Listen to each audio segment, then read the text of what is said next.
Hello, everyone. Hello. Good afternoon. That's right. It was the time change occurred yesterday, and I don't know what time it is for Oh, everyone, but it's the same time for us. should So should be 1 o'clock. that's what all we care. Should be 1 o'clock for everybody. Not for everybody. No, I think everybody. I think everybody in the world 1 Everyone in the o'clock, world is except for 1 us. o'clock.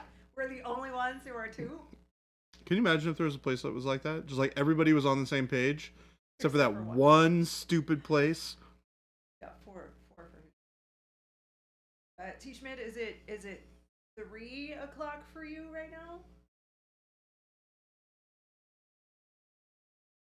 5. Okay, yeah.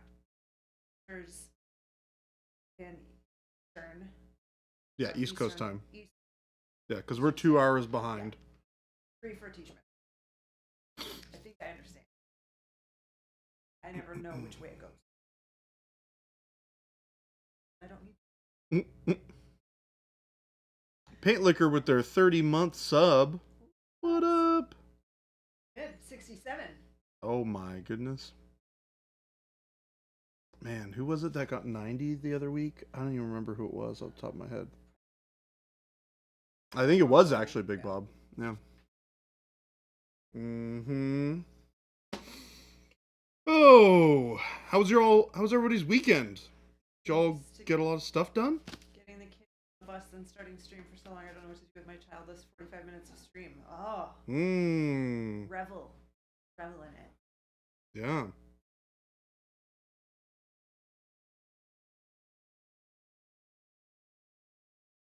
Bakamaro, thank you. Baka, what's Well, up? So you say. That just means we have to take your word for it. And everyone else should take our word for it, not to eat the paint. Well, Baka's definitely a liar, so we can't believe anything that they say. What's up, Iterator? How you doing?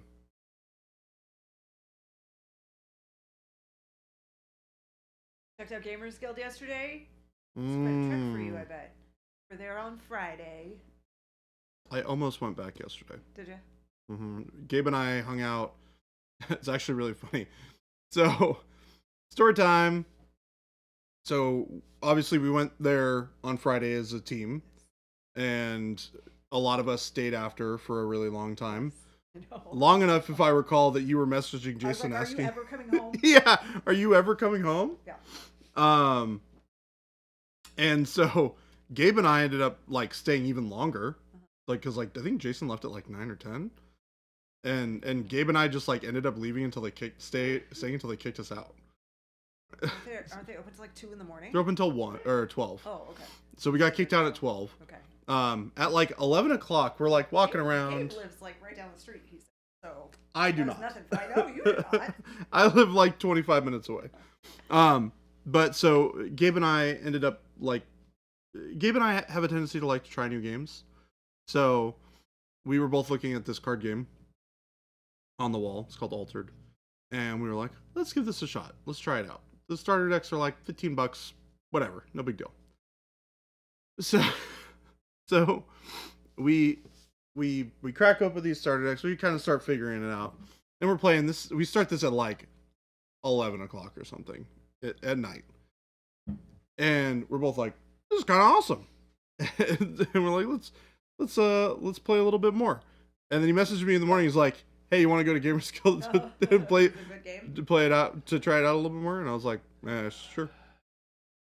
So we hung out again. They do have a restaurant. Does it serve alcohol? They serve alcohol, Uh-huh. right? Yeah. So they have a restaurant there that the restaurant part opens at like 6 in the morning because they have a coffee bar. Mm-hmm. So, I don't know. Yeah, I thought that's why I thought they stayed open till like 2. The restaurant says that they're open until 2, but Oh, okay. it very clearly Restaurant part, seems but like a lie. Not the the restaurant part might be, but not the game or not the gaming area. Yeah, it was weird. They're two separate hours. Yeah, they didn't say anything about the restaurant when they were kicking everybody out. They were just like, yeah. you're out. 12 o'clock, we're done. Red Spartan, hi and bye. Enjoy your run. Hello, goodbye. War Mistress with a raid. War Mistress. Hello, everyone. Raiders. Hello, Raiders. Burger was really good. I had the sandwich with turkey and ham and pepper jam, and really good. I had a chicken burger. Did you? It was not good. We were at the Gamers Guild for a staff meeting. We were in their nice, really nice room. Can't think of it was the room behind the glass. We had the whole Monument crew over there last week on Friday for a meeting and some fun and some food. And yeah, it's a good time. I finally see through my paint water. Oh my gosh, you cleaned out your paint water? Well, I didn't clean it out. I mean, I dumped the water and filled it with fresh water. That's close enough.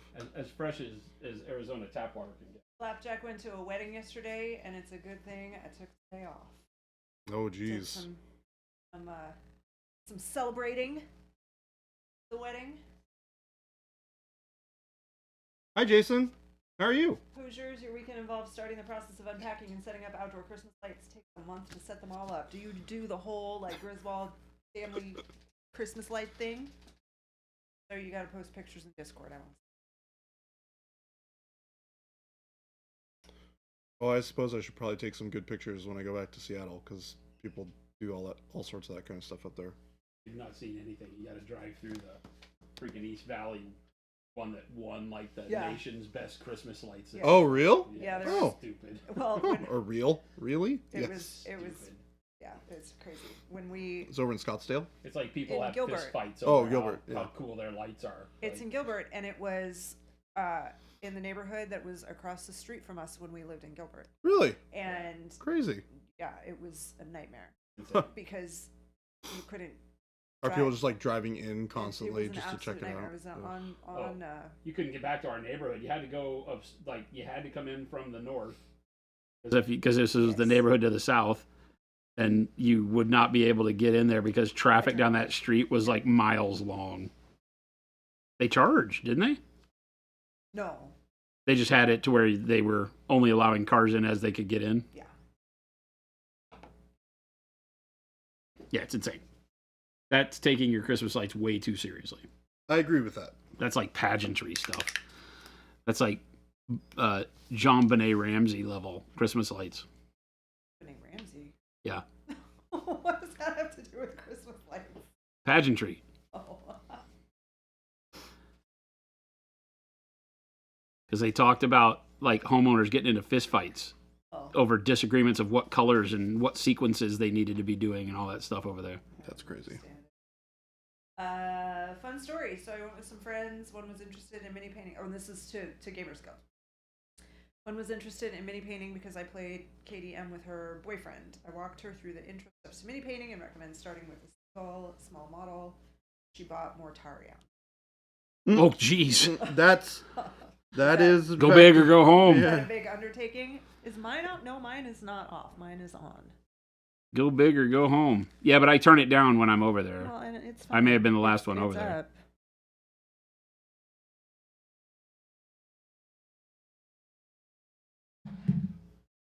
It's very reserved, very quiet. Avian, it's definitely not.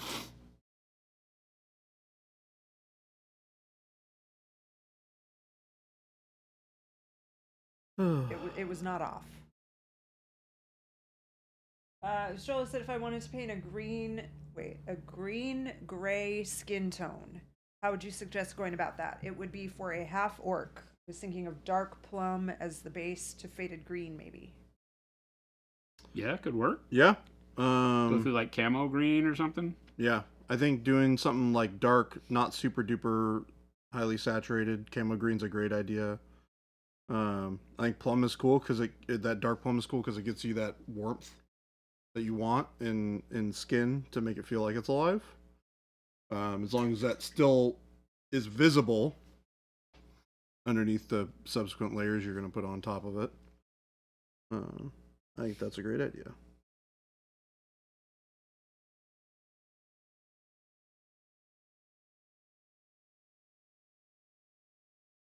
How was your weekend, Jason? Horrible. Whoa, not what I expected. It was not. Don't listen to her. I can speak on his behalf on that. It's not horrible. Don't listen to her. It Pay no attention to the might woman not have behind the been, like, curtain. the best weekend in his entire life, but it was not horrible. We were very productive. Yeah, we were very productive. Bought a truck for Monument. We bought Monument is now the proud owner of an old Geek Squad van. Oh, heck Or yeah. It's a Geek Squad box truck. Box it's like truck, a U-Haul, yeah. but it used to be the big Geek Squad Yeah. truck that they would deliver all the nerd stuff, like TVs and crap to people's homes. We saw it on Craigslist, and I was like, oh, this one's been a wreck.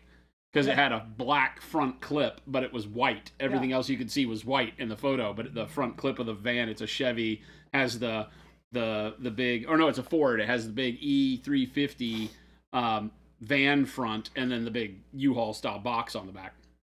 But it had a black nose, and I was like, oh, that's been wrecked, and they just kind of randomly put a black part on it. But I was like, let's go look at it. It's cheap, So we drove all the way up north to this place. It's not that far. B&N or something like that, whatever, used commercial truck sales. And we went up there, and he's like, oh, you want to see the Geek Squad one? And then I was truck. like, oh, it hasn't been in a wreck. Yeah. Or maybe it has, but it's just the Geek Squad colors are black and white, and they tore all the stickers off of it. That's so funny. there you go.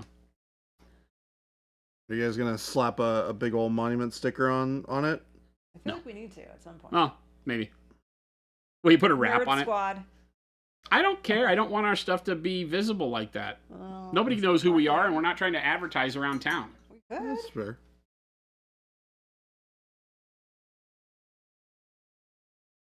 But yeah, I mean, if somebody presents a good idea to me, seems like money misspent to me. I'm frugal. Guten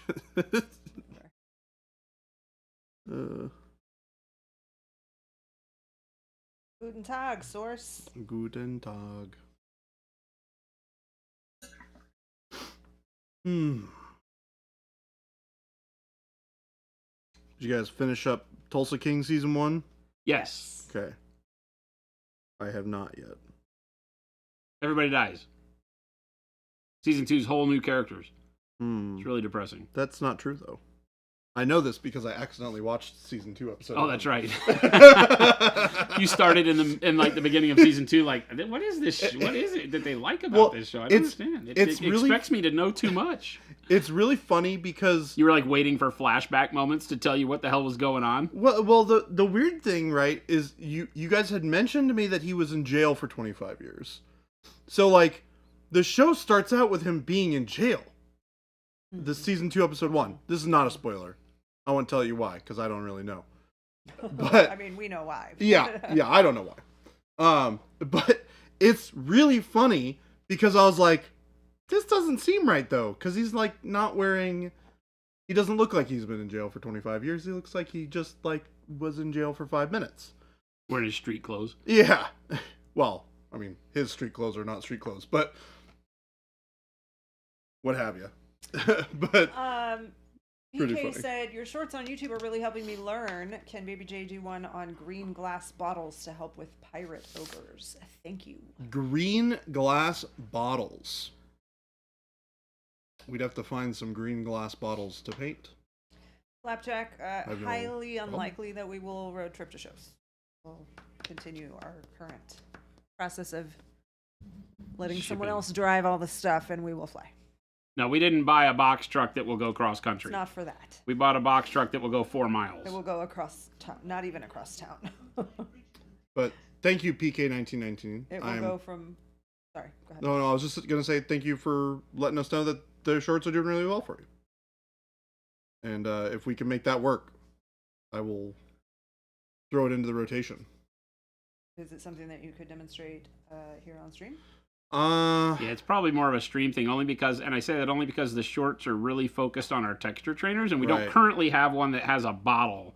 Doesn't mean that that's not a great idea. That's actually something that I could look at in some of the next texture trainers. Yeah. To see if we could do like somebody with like a wizard with a potion bottle would be really neat. The crone Ooh. doesn't have any kind of bottle? Or just a pirate. Pirate What's would that? be cool too. The crone doesn't have a bottle of... No, she's got the holding mushroom. a skull and a mushroom. She's picked the mushroom and it has a skull for roots. Yeah, I don't have anything with a bottle right now.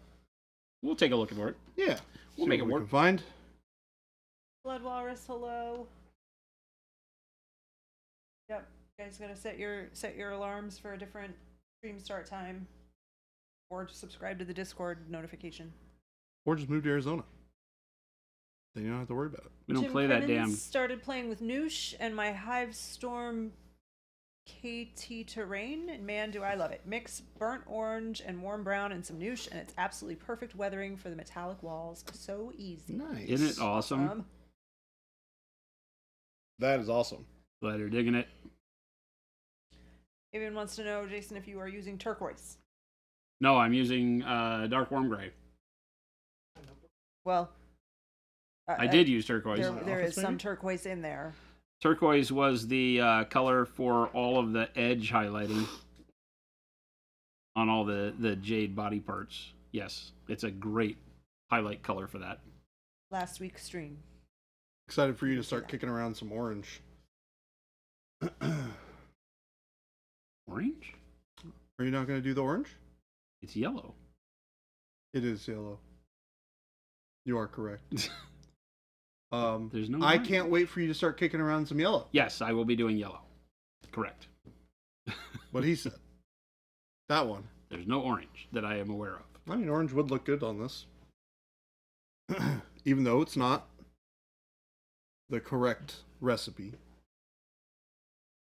Yeah, it uses like a light warm gray and then like a green gray and then yellow. The light kind of green gray is almost like a white, but because they did it darker, it lets the yellow be the brightest color on it, which is kind of cool. We'll see. I haven't figured out how to block all those colors, like where they're going to go. I'm painting him as if he's just turquoise right now, and then I'll figure that stuff out later. Typically what I do whenever I'm doing, like, unless I'm doing a color scheme that is like quartered or, you know, drawn in halves, you know, like bisected color, like we did the Guardian, you know, blue and orange, or you're doing like, you know, a Space Marine with quartered, it's green up here and green down here and white up here and white down here. You know, those are easy. You can just start painting that way. But when I'm doing something like this that has, you know, so much blockiness to it and so many areas that the colors could go in, there's no specific location where it has to be like, oh yeah, that's where the insignia goes. So I'll just paint it like it's all monochrome, and then we'll dump the colors on it as we get a better comfort level for where everything would look good.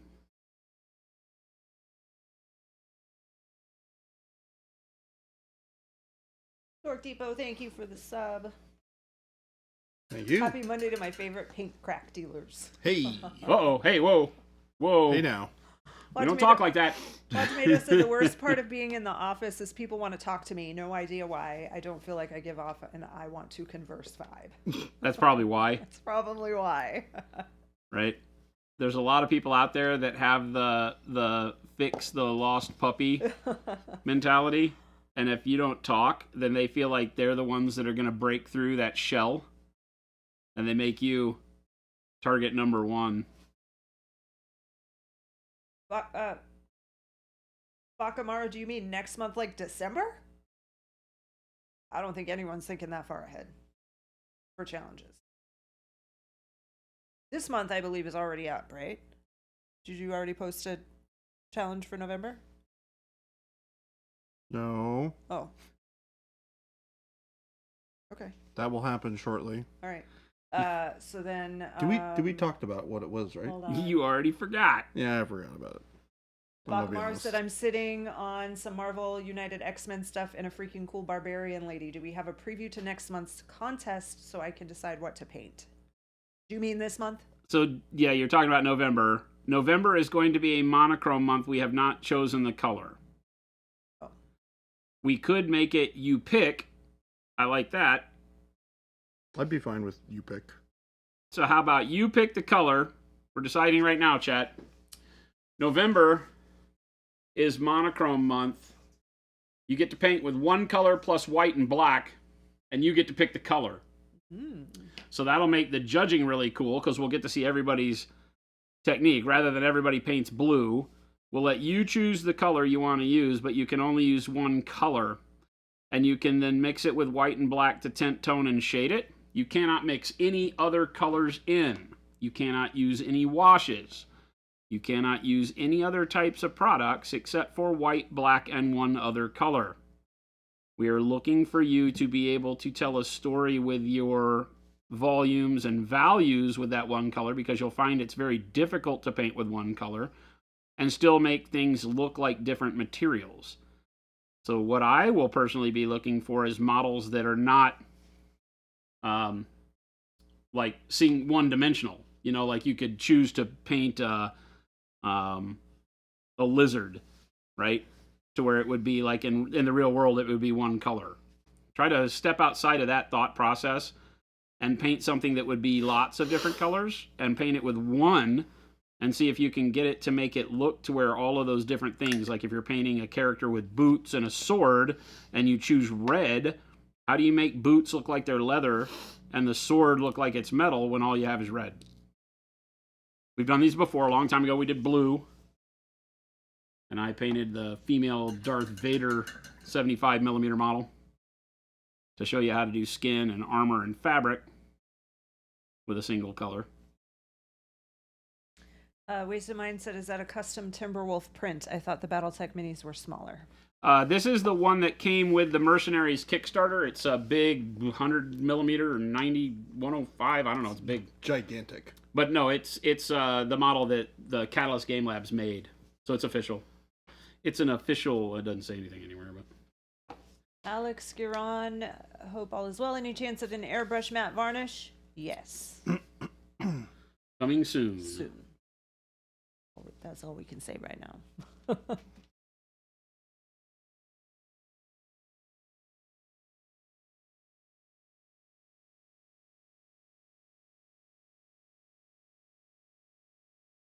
Dork Depot said, I went from, yeah, I'll try out their paints in January to, yeah, you could say Pro Acryl and I are exclusive. What kind of a thing? Cannibalistic Zombie, hello. What's up, zombie? We love that, by the way. One of the things that gives me the most joy is when I hear people say, my friends told me I should try a color too, so I did to shut them up, and now I have everything. Yeah. And Go Sue, hello. throwing away all my other paints. Are you able to use variants of the color, for example, green and camo green? No. One color. Can they That's use the whole glaze and wash medium or noosh? Mm-hmm. No. I would say no. Yeah, I'm inclined to say no, but it would be very difficult for us to tell. I would say that, your goal is to, use the color in as many ways. So I in some ways that says, yeah, you should be allowed to do that. So yeah, I guess so. You can create a wash of the color you choose. You cannot use any other washes like black or brown or flesh wash or anything like that. Right, so glaze and wash or noosh that are colorless. Yeah. Okay. You can add colorless mediums to the color. You cannot add other colors. When we say, like, if you choose green, you don't get every shade of green as your color. That defeats the purpose. Yep. Right. Right? Just You literally have 3 bottles of paint that you can use. Your color, white, and black. That's it. So It's up to you to play by the letter of the law on this. We can tell. I can tell. Jason will be able to tell. When you use other colors. So Flapjack, no neutral gray, because that is not black or white. No, you have to mix your black and white. Yeah, literally, you get 3 colors. You get white, black, and your color. That's it. Nothing else. Cold There's the titanium white, challenge. coal black, color. Game Delay said, I wasn't planning to paint today, but now that I know that Monday painting is the best painting, I need to adjust my schedule. We agree.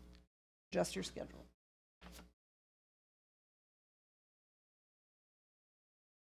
Can you do something like a character walking down a hall with red emergency lights saturating the vignette? It's a really good way to do monochromatic stuff. It's all in the storytelling, right? If you wanted to do it, there's no reason why you have to. So I don't want to scare people by saying that, oh, it's an OSL test. No, but you can imagine that. If you're in a dark, emergency lighting lit hallway, everything's going to be that red, right? And then your shadows into blacks and grays and reds. And so, yes, that's a great way to use monochromatic to tell a story as to why it would be that way. But you can also just pick up a model and paint it monochromatic, right? And it can be very artistic and not have to tell that lighting story. You get to choose. Mo, thank you for that sub. Jordan, 98 months. 98 98. months? Mo! We were talking, Jordan and I were talking earlier about someone was like, oh, I think last week there was someone who had like 90 months. Wait, And I said, oh, it's probably like Mo or Big Bobzilla. so then just after the first of the year, Mo's gonna hit 100. Yeah. Mo, you see why I have such a struggle with why he treats you so poorly? Excuse me? I love your face. So Well, I also love at least Mo's 50%. face. Well, I would say 66.66% of this stream loves you, Mo. Because Jen will give you a thumbs up too, I think. Oh, she's giving you like a sideways thumb. Mostly, so it's yeah. like that. Double Avian thumbs said, up for can me. you glaze using water? Yeah, of course. I mean, water's not a color, so I wouldn't think that would be. Water's not a paint. Can you use your tongue to lick the model? I mean, that's between you and the model paint liquor. But no. I would discourage that, but I mean, it's in your name, so we kind of know what's up. Ustrello, no, you cannot use color primers other than black or white. Titanium white, coal black, and one color. Yep. And yeah, black or white on the prime. No, if you pick purple, you cannot use blue too. You can only use purple. That's two different colors. Uh, what? Oh, you were What's kidding. happening? Okay, good. What's happening here?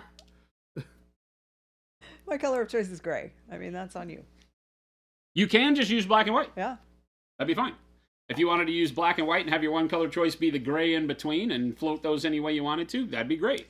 That is also monochromatic. Juan Tomato said, so the intention is also that there is no pure black or white on the model either? Yeah, well, that's not, because its intention is to be monochromatic. So everything needs to be a mix. You can drive your shadows to black and have it fit in a monochromatic scene. But if you have like a black and white checkerboard on a blue model, no, that's not going to fly. That's 3 colors. The goal is to be monochromatic. So by definition, it means only a single color through its various shades to do all of the volumetrics on your model, period. We are having... We're just giving you white and black to brighten and darken that color as mixers to give you a broader range. Otherwise, everybody would just spray paint their model red and submit it, right? We're having quite a bit of problems with dropped frames right now. No one is saying anything in chat, so maybe... Yeah, I noticed that when I glanced over. It's struggling a lot. We were having some Depot, troubles last We live in Thursday. Arizona, so yes.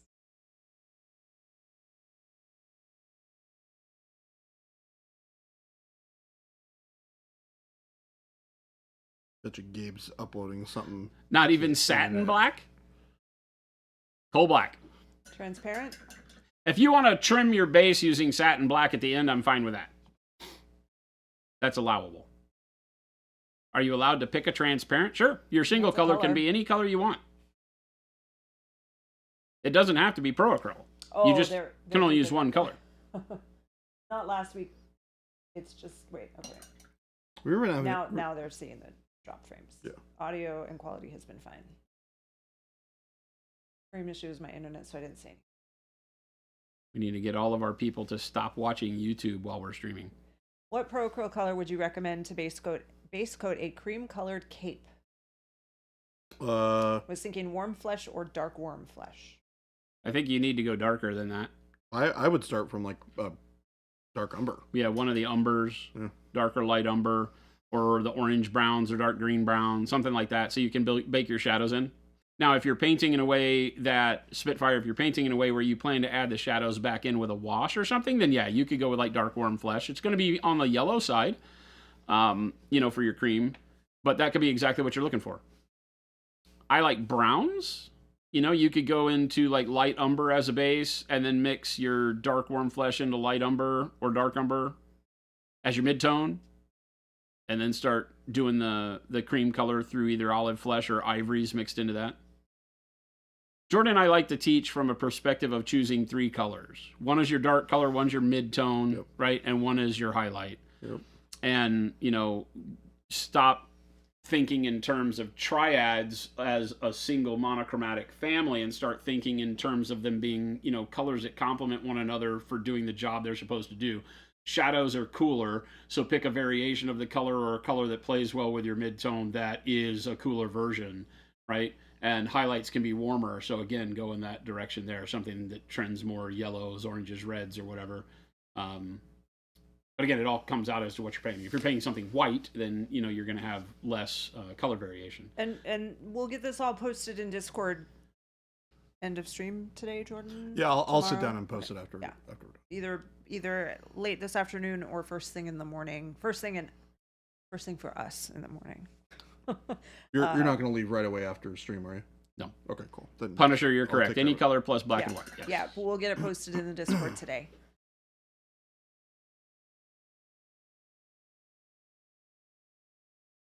Mo said, Jason, I can't help but notice that the Timberwolf is looking a lot like Jade Falcon. It is Snow Raven. Clan Snow Raven. White and yes, there will be a challenge for November. Jordan will get it posted today.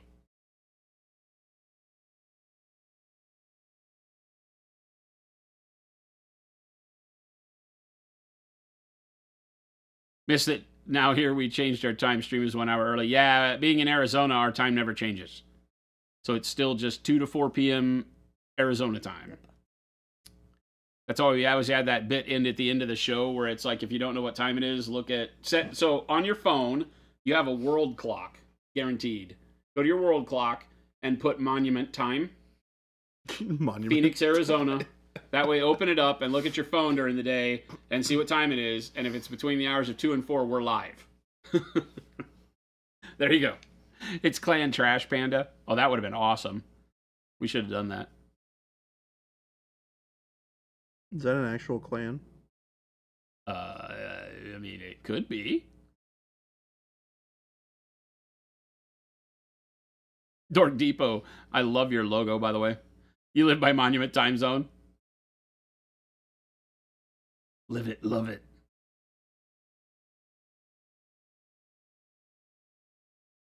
And then there's you who lives in Arizona and has to change for work anyways. Oh, because you have to keep up with Yeah. offices elsewhere. I had to do that. Yeah. That was the only time I ever had to care about. Yeah. time It's a real zones. pain for us because we could have had like a meeting last week with people on the East Coast and set up the meeting, and maybe they set up the meeting time and they're like, oh yeah, Monument's 3 hours behind us. And then this week they want to set up a meeting, and I have to be very clear. Yeah. We are now only 2 hours behind you. We're Yeah. catching up. Yeah, we're catching up. We're stalking you faster. So you have to get, and they never get it on the first try. Then they get it. And then 6 months from now, it'll all fall apart again. The funny thing is, So we can only deal with partners on 6-month time frames, and then we have to replace them. Spitfire Miniature said, can we get a methodology for non-metallic steel sword? Do we not have one of those There already? probably is one. I feel like we have one of those. Maybe not I- sword in particular. We typically we don't. It's funny because we talk about what it is we're painting, but the methodology is not for just that. The methodology is for using those colors to achieve that material, and you can do that on just about anything. So don't get limited as to what it is. There's definitely non-metallic steel methodologies. You can use them to paint a sword, and the shape of the sword is going to vary. So I'd have to paint the exact same model you're looking at for it to be super specific. Some swords have a beveled middle ridge like Games Workshop likes to do. Those paint a little bit differently than ones that don't. All that kind of stuff. But yeah, again, there's even a section on the Discord where you can go in and put ideas. Mm-hmm. And we look at those. So feel free to do that as well.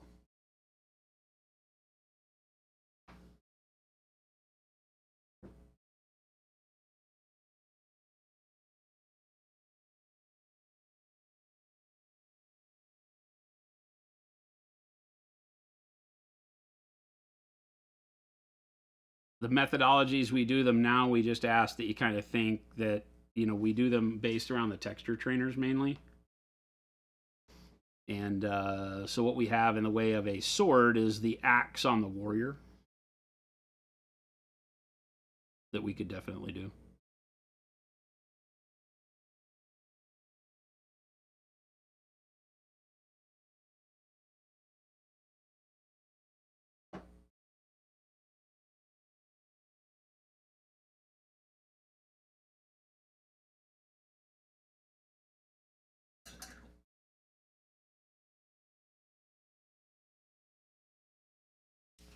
Dirty metallic steel.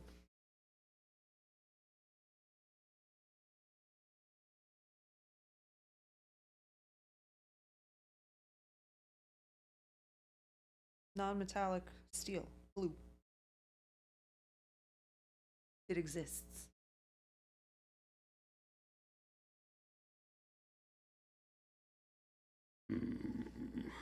Hmm. Hmm. So Spitfire Miniatures in our Discord. There is a section called Tutorials Hall of Methodologies in the Direct from HQ section.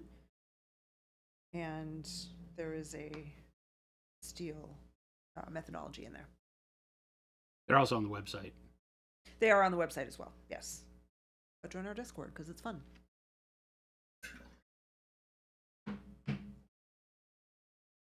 Dork Depot, you're off to help host Hobby Night at your local shop. Awesome. Excellent. Sounds great. Have fun. Thanks for hanging out for a bit. We need more of our local stores to do hobby nights. Not very many of them are arranged to do so. Yeah. Imperial Outpost is. They have a whole hobby section. Yeah, that hobby section is so cool. But there's rarely anybody back there using it, which is a shame.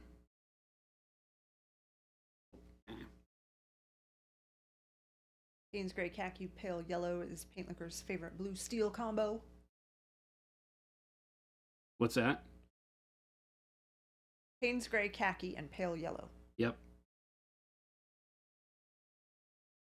King Tone. We are. Hope you are too. Dark Depot pushed to get this one going for War Room Games. Awesome. We love them. Tell Ray hi if he's there. Chuck's FLGS does Hobby Night twice a week. That's awesome too. Usually pretty well attended. Very cool. Is it an FLGS that carries Burochrome?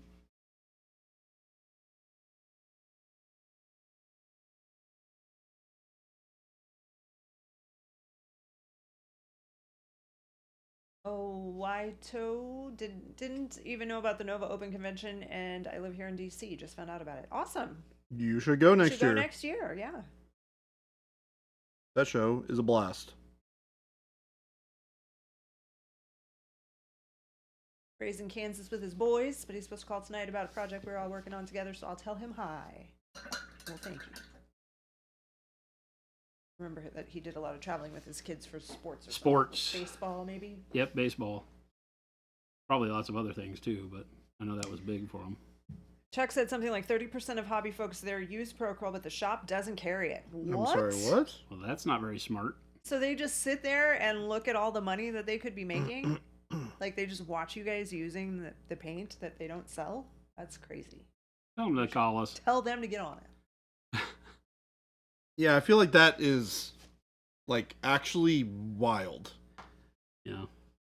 It's like... Usually we see stores like that, and they'll call us and say, all right, we give up. Yeah. Everybody's using your stuff. I'm sick of my competitors making all the money. How do we get set up? A little weird. Even when they do it reluctantly, they immediately realize that it's a money tree to have our paint rack in their store. Legitimately a money tree.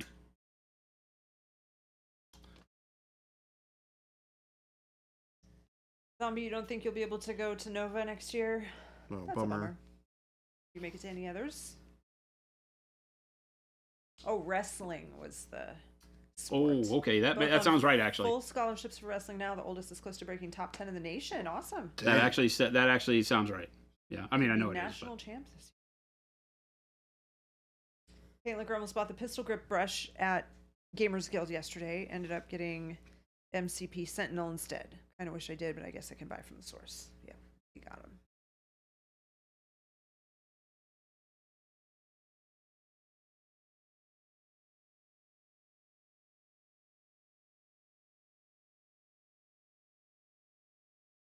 That Sentinel box, does it come with all three? It does, right? No, it's two separate boxes. One comes with Sentinel Prime, the other one comes with... the two. Two of them. Okay, that's right. I knew one of them had multiples. Yeah, you can play 3 total. And then The What else can you put with them? so there is a card that comes in the box, one of the crisis cards, or not crisis cards, one of the 5 cards you get to take with you per game. That turns any character into an affiliated character for Sentinels. Oh. So it's like the Sentinels are like infecting their brain and taking them over. And then Cassandra Nova is the only other affiliated character. Chuck, that's not actually that weird. We have a few people that we work with that sell pretty much just online.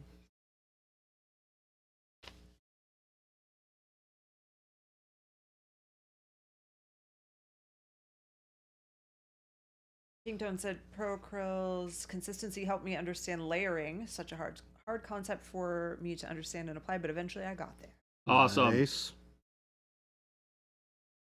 Had somebody make a comment on one of our tutorials recently that said I didn't ever really grasp the concept and everything about layering until they watched it, and that's always a good thing. Awesome. So Chuck, I'll tell you that Jason and I, when we started Monument Hobbies, had everything in our living room.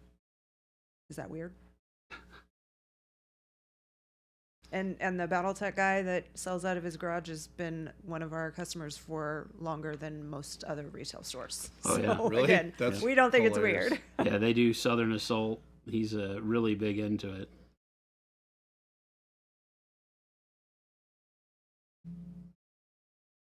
They do the nation's biggest BattleTech competition. Just happened this last weekend, as a matter of fact. I've been trying to get us out there for years to do it with them, and to never get a time. It comes right at the end of all of our travel when I'm really not looking to travel. Yeah. I'm like, I'm really Yeah. glad to be home, and then it's like, oh, Southern Assault is this weekend. It's Dang it. man, let me tell you, it is definitely really nice to not have to think about like going places until like the end of the year. Although I'm traveling for different. Spitfire said, when glazing my last sword, I used a few yellows and oranges and learned how to blend and mix colors thanks to ProCrawl. Awesome. Yeah, it's funny when you get a paint that's made to be an artist paint and just work, that you can stop fighting it like you do hobby paints and start painting and really focusing on some cool things. Sharkarino said, I was trying to glaze some non-metallic metal on a sword the other day. I was getting tide marks and now it looks chalky. Too much water, or Yep. I didn't wick Too enough thin. off. Yeah, too much water. Too thin. You'll notice when we paint, whether you're glazing, if you've learned to glaze with other paints, you'll need to really draw back on your thinning with Pro-Acryl. Again, we designed the paint to be able to do anything you want to do without having to hassle with the palette too much. Other paints are made in a totally different way than our paints, and our paints are made like fine art paints. And they don't require you to have to go to all those great lengths to get them to work. Right? Falls right into the conversation we're having. They just work. I paint 100% of what you see me doing with the brush, or 90% of what you see me do with the brush on. Every model that you ever see me paint is done with just the moisture on the brush. I paint on a dry palette, right? So this piece of paper has the color I'm using on it, and just wetness on my brush. And you can do 100% of any kind of painting technique you want to do that way, just with the water on your brush. You don't need to add a lot.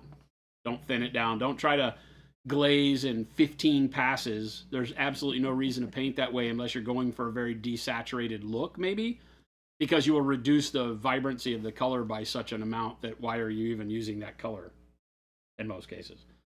There's usually nothing I can't do in 2 to 3 layers, no matter if I'm glazing or standard layering and blending.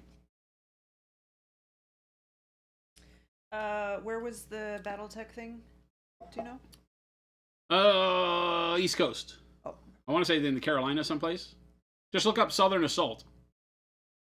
Iris Alum said, Might be Alabama, or I don't remember. We had a large one nearby this weekend. Maybe it was the same one. Cliff Jumper took your son to GG North last Friday to learn how to play BattleTech. He loved it. Does that mean Gamers Guild North? We were there Friday. Mm-hmm, Did you see us? We see you? Source Does says, remember my question on Discord about the magical flames on that S2D Chaos Sorcerer? Mind showing some tips on how to do it as easy as possible? Oh, I did see that. I mean, he just did a whole flames thing with fluorescence as one of our tutorials that I thought was very timely when you were asking about that. You can go check that out. Just start with a white base. He said yellow to green to purple, by the way. Yeah, just switch the colors that you see Jordan use in that one, and you're done.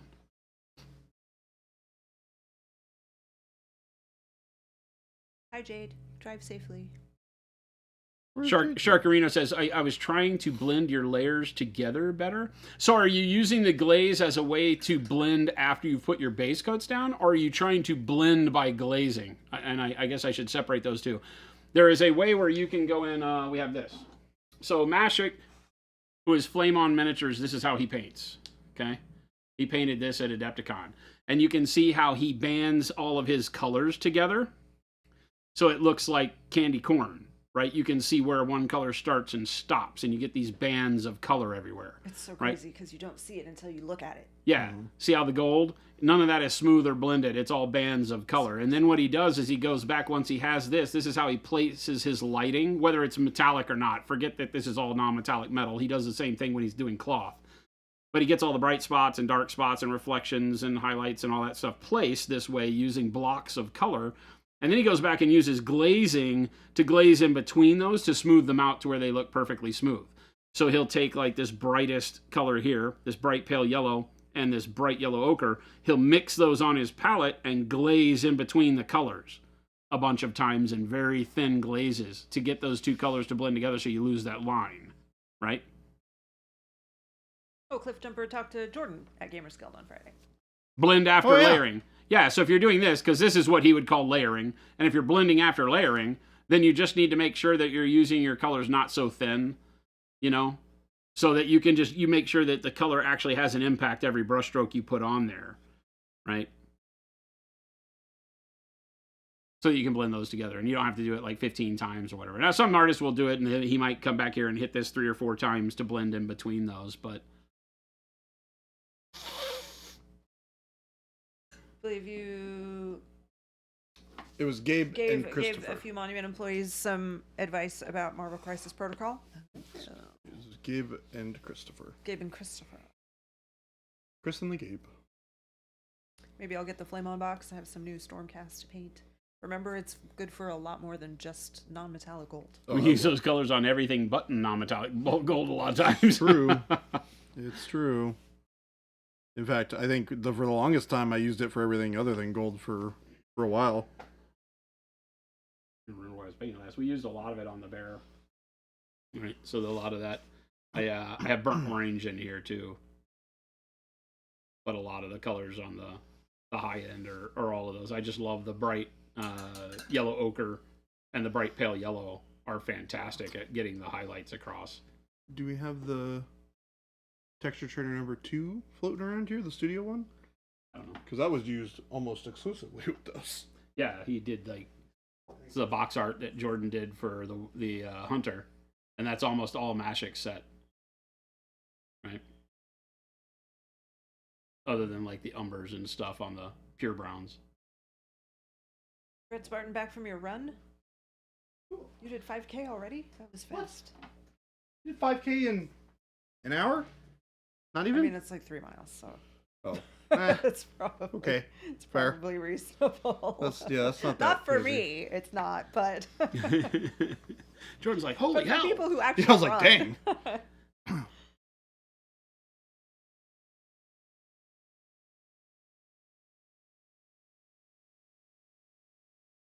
I think a brisk walk can make like 3.5 miles an hour.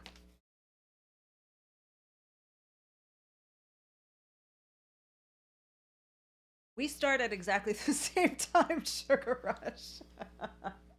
2 p.m. A bit less than 30 minutes with annoying hills. Oof, That sounds awful. good for you. That sounds awful. Not gonna lie. 18 minutes for a 5K anymore and you're walking. So I was going to say, I'm right? mostly Because if you're walking, you're basically able to do 3.5 an hour at not even a super brisk pace. One good thing about daylight savings ending is I get to watch while at work. Awesome. Don't let your boss find out. The extra hour of sleep was pretty good too. Kyra says you were 5 to 10 minutes from Southern Assault on Saturday, hanging out at the local GW store. Oh, that's awesome. Oh, that's like literally right around the corner. Yeah, you could walk a 5K in 45 minutes. Yeah. That's a nice leisurely walk, sure. I did that in Santa Fe. You walked a 5K? Well, we walked a lot longer than that. Oh, yeah. Okay.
I wonder when I paint things like this if the sculptor and designer knew what all these parts do. Probably not. They're like, Gribblies. Sometimes they're just doodads for the sake of doodads, I think. Mm-hmm. What exactly does that doodad do? One of my least favorite things about miniatures is all the doodads sometimes. Because they just don't make sense. Well, it's like I used to gripe. You know, we've been in contact with the people from Corvus Belli here recently, and I love the Infinity stuff for painting. But I always used to gripe about the fact that the way they made the magazines on the assault rifles was completely inexcusably incorrectly designed. You know, if it was a solid slug magazine, because they had the magazine, if it was shaped with kind of a banana shape, most of the magazines are either straight or they have a little bit of a forward curve. Oh yeah, they got the banana. Right. Yeah. So that the spring load mechanism feeds them into the chamber properly and level, and they would have them go backwards. So they would have the magazine as it mounted into the rifle go back and wrap around the hand, which looks super cool, but is absolutely not functional. Like, no way to make that function. Like at all. Like, no way to make that function. And so I would always talk about it. That was back when everybody used to make fun of me because I when I was painting concrete, I would talk about how concrete works and these things, right? The science behind a thing, right? Because I'm a big believer that you have to know how a thing works so that you can take that information you have and then alter it to make it work for your needs, right? It's like the best cartoonists are also very, very good at drawing the human form in its reality of anatomy. Yep. Right? As opposed to cartoonists that can only do cartoons and can't draw a human. You have to know how it works before you can break I love it for this somebody. from Four Pig Bacon. Is the opposite of a doodad a don't mom? Yeah. Doodads and don't moms. You don't need any of that on your models. Yeah, that's true. The Ghost in the Shell stuff was really, really crazy. Right? And there are some of those, like for the Timberwolf, there's a big exploded diagram that shows all sorts of crazy stuff. I think there was like for the Warhammer, the Marauder, the Timberwolf, I feel like there are these plans that somebody made, these graphics that are like very detailed, like how the mimer bundles run and all the electrics and all that stuff. So I'm not saying you have to go to that level because I don't want to paint all that crap. But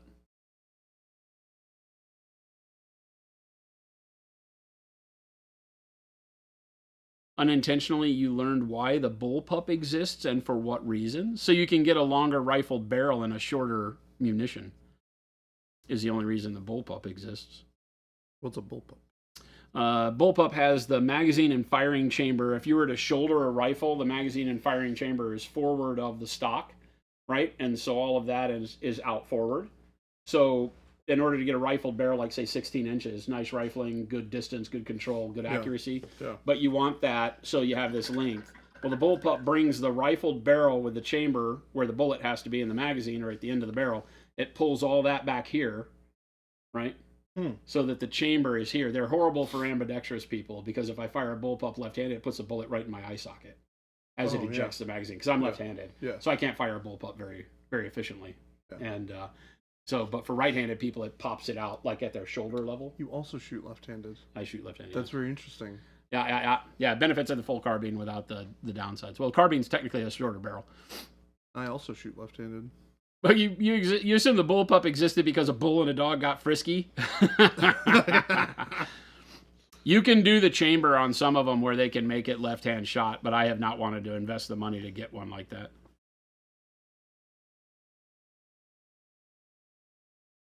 Yep, long barrel, short package.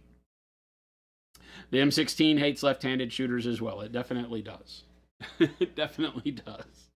You need a brass catcher on the side so that it does it. And you definitely don't want to wear a ball cap with the bill forward when firing any of these rifles, any semi-automatic rifle at the range. Catch it because it will catch it, and because I wear my bills scooped. Oh, it scoops it. It will catch it, throw it right down into my pocket in my shirt, and a hot brass in the pocket on your shirt is not your friend. It turns out. Or it bangs around, hits you on the cheek. Yeah, not good. Turn your hat backwards. It's hot. Turn your hat backwards if you're left-handed. Turns out. Or just don't wear a hat. Explosions generate heat. It's hot. It's all fun and games until you get brass shot in your mouth. Well, if you are shooting with your mouth open, you got bigger problems. Don't shoot where there's that much overpressure that you have to have your mouth open. Is it really that uncommon to have left-handed versions? Yes. Really? Mm-hmm. There is some that are ambidextrous now, but not very many. And you can get, like I said, you can get a chamber that ejects out the other port. There's no reason why it can't. It just has to be milled differently. It has to have all the angles separate. Yeah. You know. I guess I'm just surprised that it's so infrequent to have people shoot left-handed that they wouldn't just have a left-handed version and a right-handed version that they'd mill at the factory. Yeah. Yeah, I can't imagine having like 50 cal raining down on you in like large, heavy, bulky amounts. Ishmael, what's going on? Doing some black shields for Horus Heresy and need some help for doing black armor. Can you guys give me tips to make black armor look interesting color-wise and not flat? So we always talk about black in terms of it really being kind of a very dark blue, you know? So this is the way I did my whatever these guys are called. Death Company. Death something. Yep. Right. And these were actually done because they're Blood Angels. They were done with dark plum in the shadows. So you see the shadows are warm on them, and then the highlights are cool because they offset the Blood Angels. You know, meant to be in the same army with these guys, using the same color palette. Where I'm using the Payne's Gray, that is the top color on these guys. I'm using the Payne's Gray in the shadows here, and the red on top. Here we're using the red or the dark plum on the bottom, and then the Payne's Gray. So they work very well on the table together, even though they're, you know, two totally different colors. Kyle said, "Oh, so it is cool to wear your hat backwards." Only when you're shooting a rifle and you're left-handed, which you are not left-handed. Which you're not, Kyle. You're not left-handed, so you have no excuse. I turn my hat backwards when I'm painting, and I have my hat because my bill gets right in front of the camera here a lot of times. It does.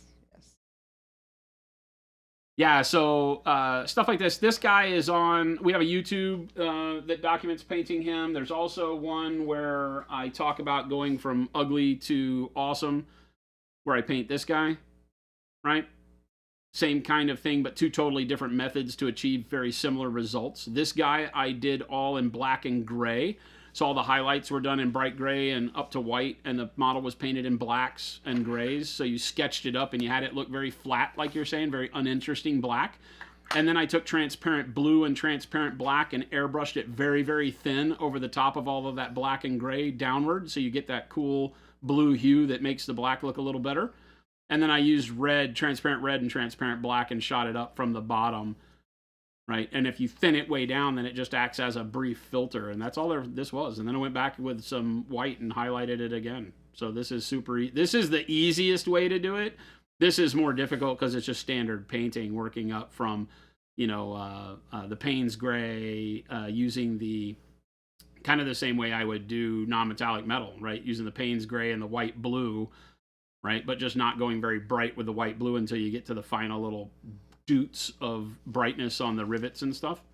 And then doing transparent black as a filter, or black wash as a filter back over all of the armor to make it look black again, right? So this is a little bit more complicated, but gives you good results. And this is super easy, but takes a little, I say super easy. It's super easy to get to the point where then you filter over the top, and you just have to be careful with the filter, right? Because you're putting a filter over the entire model here. Here you're putting a wash on it, a little bit easier. Here you're doing a whole filter that isn't intended to add a whole lot of shading. It's just supposed to move the color. So they both have a complicated step, but they both look really good.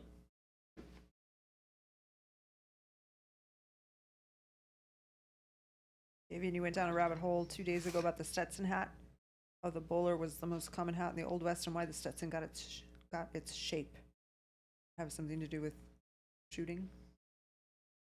I don't know.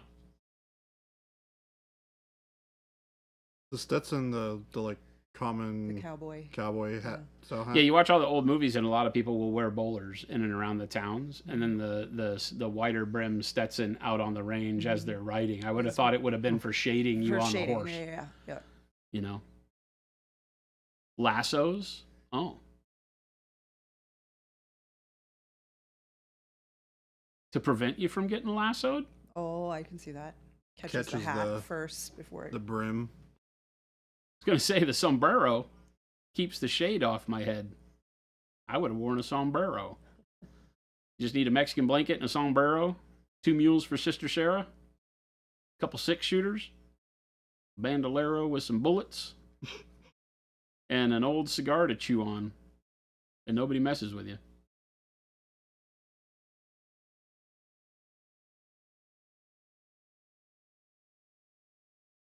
Oh, you bend the brim so you wouldn't get it caught. I would have thought the bowler would have been better because you just don't have it. 6-foot diameter of shade. That's for siestas. Yosemite Sam, is that you? I didn't say I had a big red handlebar mustache. Bend the brim so you wouldn't get it caught. And you said that they think they'd use the bowler, but if they're out, like on the range, no shade. They wouldn't have. So they have to have the best of both worlds. Yeah, I guess so.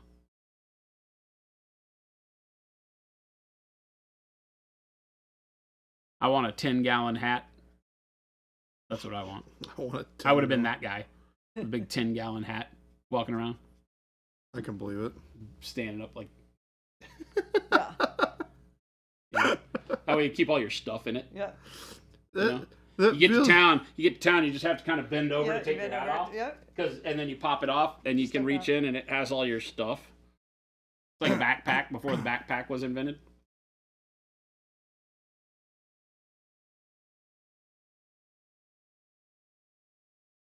Belvedere, come here, boy.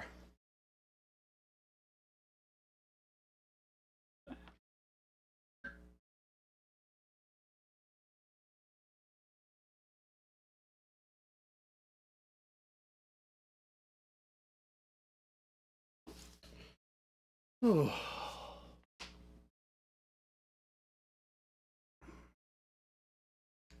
We're getting there. Darkening up the space a lot more.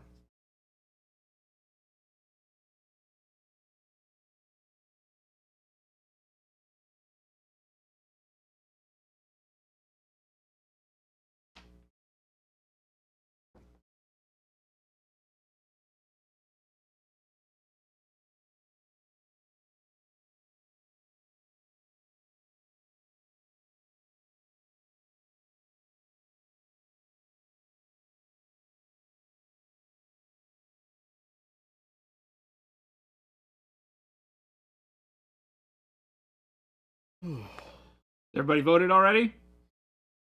What'd you say? Asking chat if everybody voted. Oh.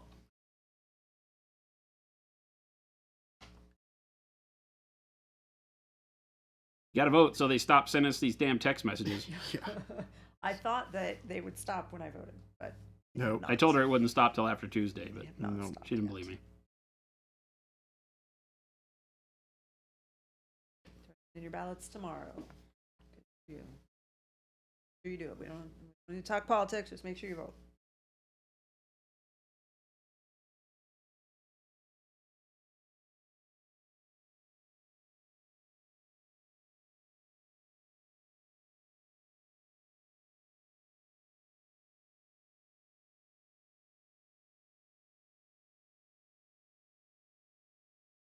The mail ads will never stop. We'll just keep going for 4 more years from now. Yeah, I said the other day, I'm like, so our concern for the environment is paused. It's paused when During it's election election time. They can just times. throw as many Because the crappy amount of freaking mail I mailers get at you as they want. that goes straight in the trash is frustrating. And there's no way to get off of it. No. There's no way to remove yourself from a list. No. Because they're allowed to send it. Yep. Like that's the one thing that the do not call list doesn't Doesn't affect it. You Yeah. can't, when you say delete spam, mark it as spam, doesn't Yeah. matter. It doesn't. Really? No, I block every single number and report every single So do I. text as junk. Doesn't matter. Doesn't matter. Same number will hit you up the next day. They get a free pass if they're politically oriented. Well, no, I block the numbers, Oh, so they won't come through to my phone, but I still get them every single day, yeah. Just from a new number. just from different numbers. The same exact word for word message from a different number. Mine is all for whoever had my number before, years and years ago, which I've had this number for a long time now. I would say, 9 years? Probably. Right, babe? I probably got a phone on this account like 9 years ago? 8 years ago? Oh, I don't know. Long enough to not be getting texts for somebody else, Yeah. you know? Well, It's like but you have the wrong. yeah, but number. like a lot of them are just random spam, not really for another person, like a bot. But mine have all had my name on them. See, but I get a lot from a lot of different numbers, all talking about Jody. Jody? Same name. Hey, Jody. Jody, we spoke, No, we did not. and we'd like to see if Chicago you'd be sends me a willing to mail help ballot us. for every election now. Yeah, that's what I have too. I got a mail-in ballot, but I dropped it off. Because I went and voted at the booth. I don't think Which I will never I don't do think again. they can be composted. I will because they have never- that I will never do coating that again. stuff on them. They're that Bad heavy. experience?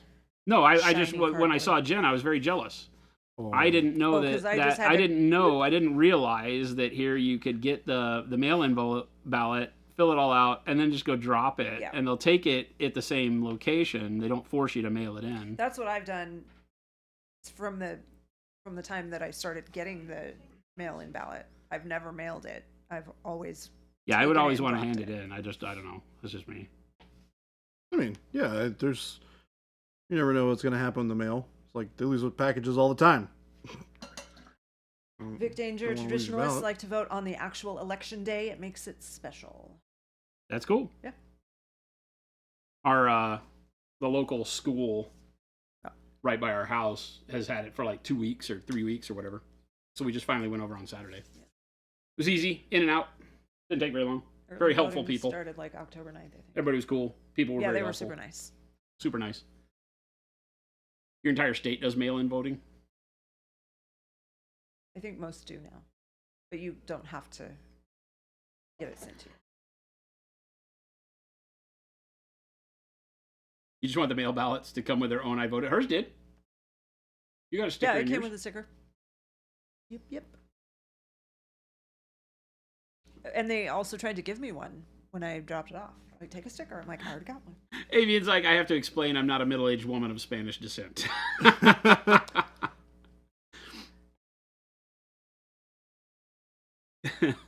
That's funny. Chuck said, "Hey, real quick how about some ideas to do yellow battle mechs?" Yellow battle mechs? Like how to build up color? We show you how to do yellow.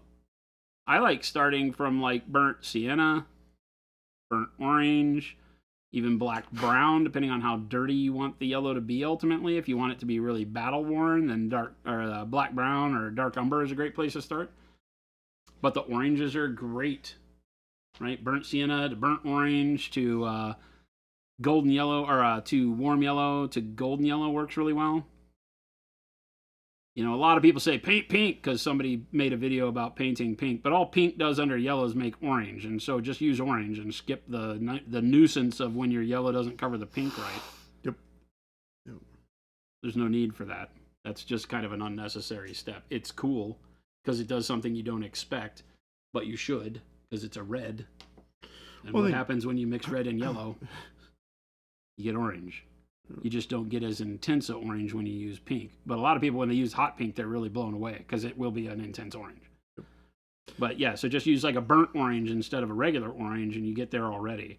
And that way you're already in control of your shadows. You don't have any weird pink aberrations that show up that you have to do by hand or anything like that. You just get good orange shading underneath yellow. But there's other things you can do too. You know, you can use green. Greens can look really cool underneath yellows.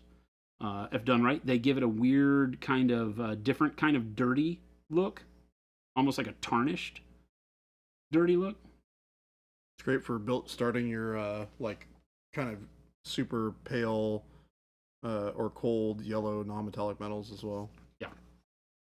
Kind of yeah, you see me all the time using my non-metallic golds. I'll start with greens. Yep. Right? Yep. So that can look really cool. Unfortunately, I don't have a lot of things that I think I painted yellow over the years because I just not a color that I tend to do. I've painted a bajillion Imperial Fists and stuff, but I do happen to have a dead model.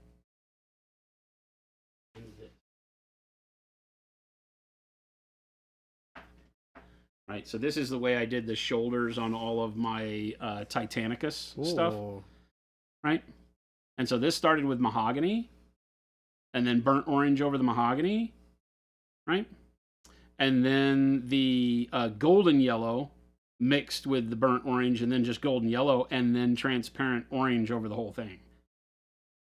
So that makes a really, really bitchin' yellow, but it does look a little bit more orange when you leave the yellow so tight like this, which is what I wanted. I wanted it to be more of the burnt orange and the yellow being the shine. But you can see how this could, if you made the yellow area broader, this would become a yellow panel, and then you would go to like pale yellow for the shine on it if you wanted to. Right. So that's a good way to look at it. Vanita53 said, "I recently used your guide to painting orange hair for a Calidus assassin, and it came out awesome. Awesome. Nice. What you guys have done with your shorts on YouTube is amazing." Thank you. Love that. Thank you so much. I'm so glad that you have found them to be useful. We love them. They're so easy to to be able to like boil down what ultimately is a really easy and simple recipe into something that's like 1, 2, like 5 steps with 3 colors. It's just like there's something simple about it that just works. This was dark That's camo green. past the cats with all the groceries. This was dark camo green worked into lots of yellow buildup over the top of that. So you nice. lose the orange so you don't get that warmth to it. And you just get the yellow itself. Yeah, it's a perfect cold yellow. Right. So that's like using that golden yellow to the best of its ability. It's gotta look spectacular, by the way. That was that Neat model. Goobertown guy, the Fred Rogers of miniature painting, if you will. I gotta tell you. Is he here? Or is that somebody saying that? No, that was Wad Tomato saying that. I don't know what it's in reference to. Goobertown. No, but I mean, I don't know what. Oh, somebody was talking about Goobertown did. Bob Ross, and they said, oh, Goobertown is the Bob Ross of the hobby. And I said, no, Goobertown is the Fred Rogers of the hobby. Right?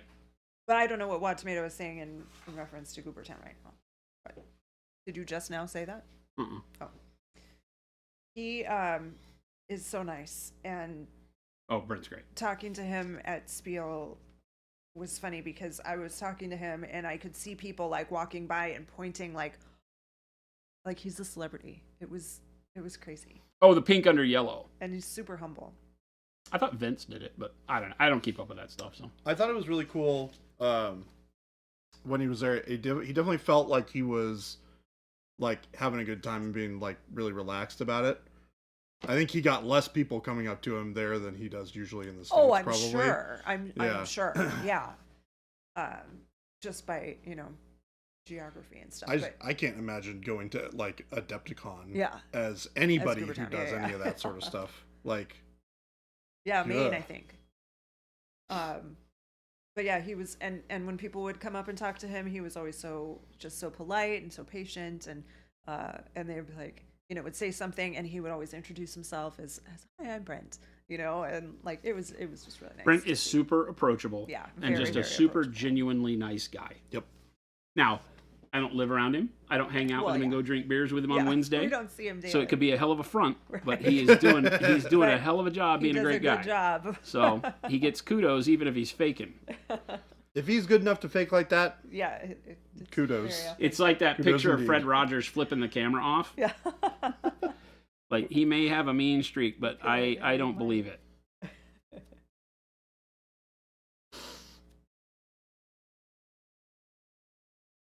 I've enjoyed every conversation I've Yeah. had with him. He's great. We did that one-page rules deal with him, and that was a blast. He had a lot of fun painting those and doing the videos for him. Oh, I remember that. Yeah.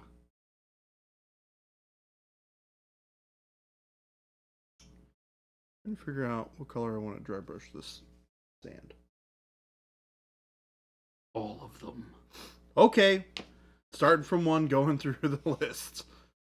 127 colors of dry brushing. Gosh, that sounds horrible. Not that it would look horrible, although it. Well, at the end, Probably it'll just be gray. Yeah. So just do it with gray. Yeah. Just do it with gray and make it not so painful.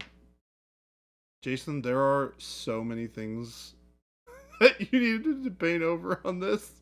It's kind of insane. What's that? Just all the stuff that you're having to cover up that's not blue. Oh my god. Like I keep looking at it and I'm like, well, you're still going. You've already been doing it for at least one stream. I think two. No, I finished up. I did highlights on one stream, Oh, that's and then what a it little was. bit of highlighting on the next, and then started this, and then now I'm finishing this, and it's a big model. Still And more to yes, go. BattleTech is just that way, right? It's got all sorts of intricacies, parts and pieces, and doodads, and without being skull doodads, it's just all the armor panels and hinges. Yep, it's true. And guns. Like, I got to paint the guns a different color. I'm not painting them the dark, warm gray. I'm going to start them with Payne's gray.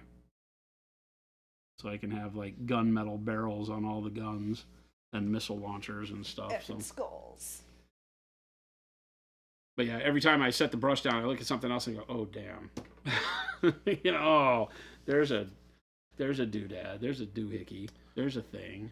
I think we're getting pretty close to being able to start on the robot. What color are you going to do it? Silver? Yeah. Yeah, you said silver. Yeah, with some gold accents, I think. Because there's like some interesting gold trim options here. Red Spartan, anxiety and shyness got the better of you. The one thing I will tell you is that any notable person in the hobby is just a person like you, right? Who decided to make a video. Mm-hmm. Now, this is coming from me. I'll go talk to anybody. I've never met a stranger.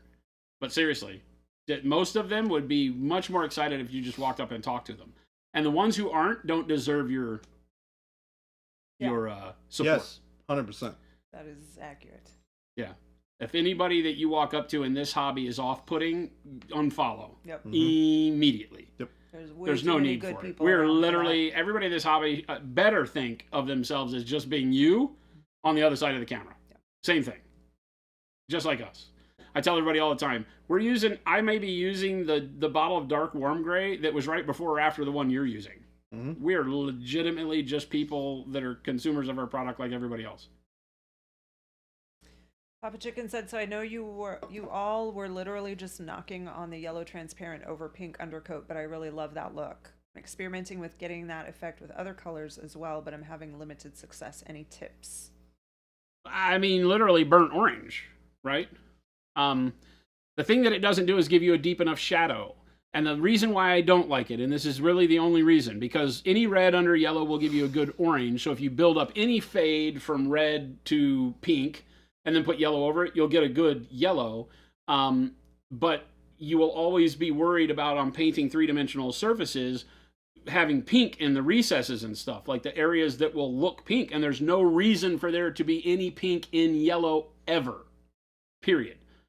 So you don't want that. And so it makes the process harder to do pink under yellow, when you could literally just start from a dark shadow color like burnt umber or black brown or burnt sienna or mahogany or something like that, like I showed you here, right? And then just work up to the yellow over the top of that. And you get the same shading, you get better, more natural shading for yellow, and you never have to worry about covering anything up that looks like it's pink, right? That's the thing, is that the pink will make you struggle when you go fast. You will have areas that when you look back at your model will be pink. In the underarm, someplace you missed, someplace the yellow didn't hit. You'll have to spend more time thinking about it than you ever do if you just build up from browns and oranges and other colors. I'll put it this way. So think of it this from this perspective. If you are painting something that is yellow, so let's just take like golden yellow. You just look at that color. You go, okay, cool. You envision a model in front of you, like a Space Marine or whatever, right? And it's in yellow armor. All of the shadow on that model will not be orange. In fact, none of it will be. And unless it has a very, very specific, like, environmental lighting going on, it will not be orange. There's definitely some, like, situations where you're on, like, a dusty, like, Mars I think what he's planet, coming back right? and saying, though, is that he's talking about doing it like I've done here with dark blue, right? So this is just literally don't cover up the dark blue, and you go back over it and you get the same thing, right? Do you see this new comment? My question is more That's like... what I'm talking about. Okay. That he's wanting to have the other colors pop in the shadows. Well, okay, so your shadows aren't supposed to pop. And this is probably just a language thing. Pop, I tend to think of in terms of highlights, right? And contrast in the shadows is what makes those things pop, right? So you want to make sure that your shadow color allows for your highlights to pop, because it drags your color base and your value base down to bring volume onto the model, right? So yeah, you want to have like something dark be under there, right? So I did the dark blue here, and that dark blue just sits and it provides that pop because I didn't cover it up. So that's really the simplest way to put that anytime you're using it, whether you're doing the pink under yellow or blue under jade like this, or purple under the colors, or, you know, the blue under the red, like on this guy. You know, the way to do it is to just make sure you leave enough of it there. Don't cover it all the way up. And that's a technique that you just have to get used to doing for all of that filtering and that layering, whether you're doing airbrush or brush, that allows you to do, you know, a pass that covers everything. I think we clipped the thing where I did the flesh, right, on my hand. Isn't that on YouTube? As a quick I want to say so. thing. Pretty sure it is. I did a deal not too long ago that was called the rule of 50%. And I showed on my hand with flesh tones, I think it was, how to do the rule of 50%. You paint your base color, which is dark, and then you go over that, you know, 50% of that with your next color, and then 50 and 50 and 50 and 50 until you draw back to where your finest color is in such a tight spot, your brightest color, that's the last thing you could possibly do, is that little dot of brightness for your final shine. And that's the mentality there, whether you're using airbrush or brush, is if you want to start and do a teal and you want the blue underneath it to pop, then you just make sure the teal doesn't cover all of it. And then you keep retreating every other color back further so that all those stages of color banding are visible. One of the biggest problems that people have is that they do something like this, where they do dark blue and then like dark jade and then bright jade. And at some point in time, one of their brighter colors covers all of the other previous ones, and you lose the color banding, you lose the volume. It just becomes bright and then dark, and it looks funky. So it's the idea of being able to have that self-control, so to speak, and pull those colors to where you're always, here, I'll do it again on my hand real quick, right? let's do what I've done here with dark blue. Schmidt said, does this 50% tech work for black? Everything. This is just a painting thing. It doesn't matter what color you're painting. Malev said, often when busting a style, you'll find you only have to bust half.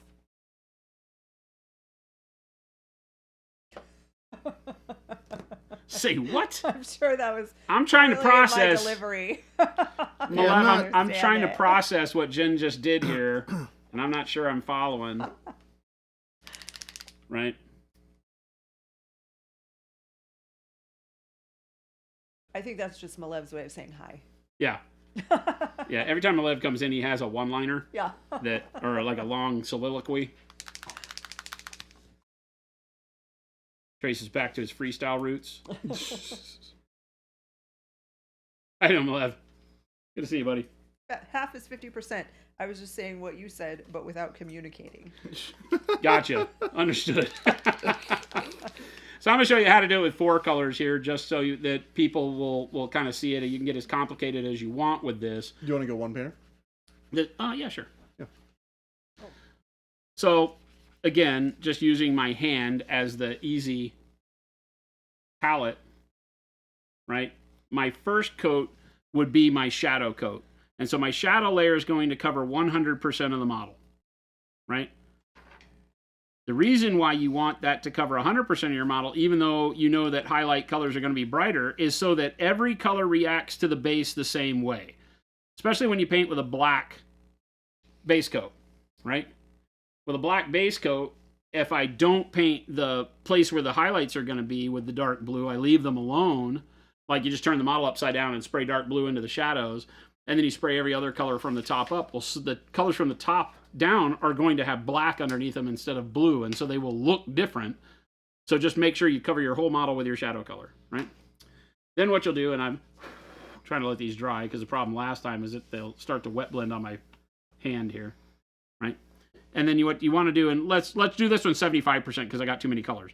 If you do it with 3 colors, 50% works well, but I'll do 75. So you can imagine this being divided in 4 pieces. 1, 2, 3, 4. And so I'll come back the first one, and then I'll paint my next color starting here.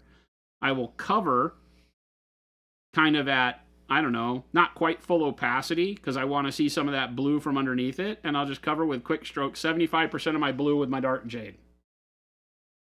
Right? Then I'll do the same thing. Right? My dark jade kind of starts around here. So then my dark jade is now only this long. So I have to divide that area up into 4. So 1, 2, 3, and 4. And so I'll come back that 1 and right about here, and I'll start with my jade. Right? And I'll cover all of the dark jade and the blue going back from there.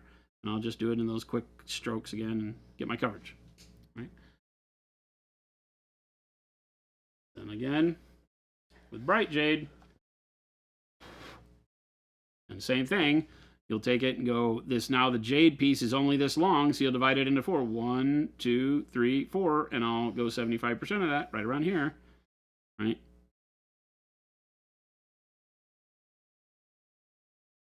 Start working like that.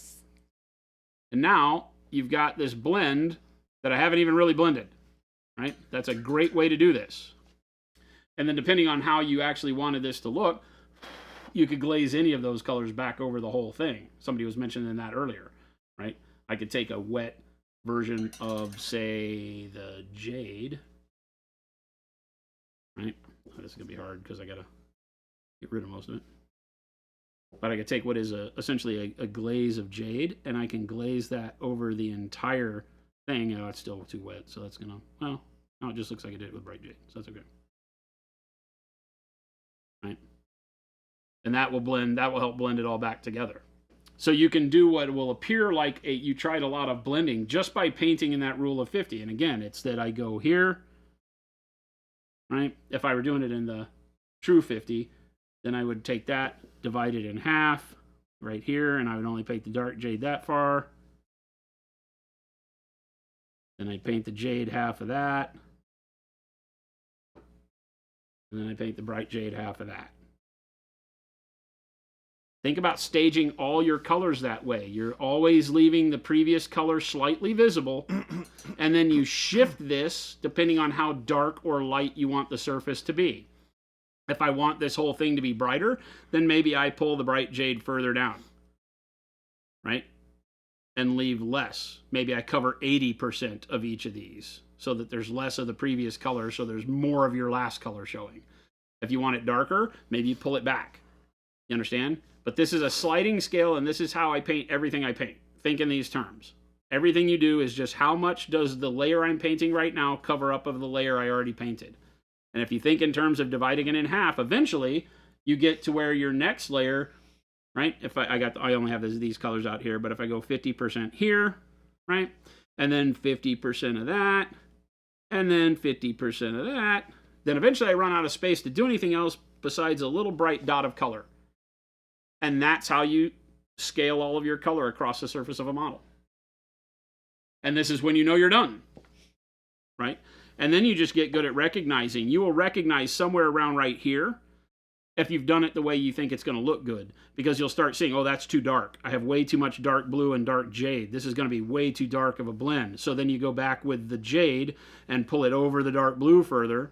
And then you stretch the dark jade, and then you stretch the jade out, and then you stretch the bright jade out, and eventually you're evaluating every time you put a layer down of what it looks like with the previous ones, and you'll get it right at this level, and then your highlights start working themselves in. And you're not always going to push to where you do so many layers that you have a dot at the end, right? Because this could be, you know, what we got, 7 colors, 8 colors here. You're not going to do 8 colors every time. Does that make sense? That works for every color you paint, whether it's black, doing it with whites, yellows, pinks, grays, greens, blues, doesn't matter. Everything you paint will act the exact same way.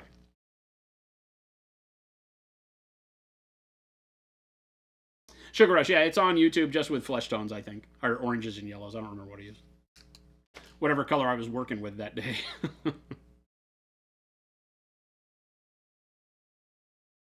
Derp Stick, yes. The Color Forge North America has now launched. You can go there right now and pre-order your paints. We don't have a link to that. We need a link for that. We will fix that. I don't know how to do that. We will fix that. I'm sure I have the tools, but I don't know how to use them.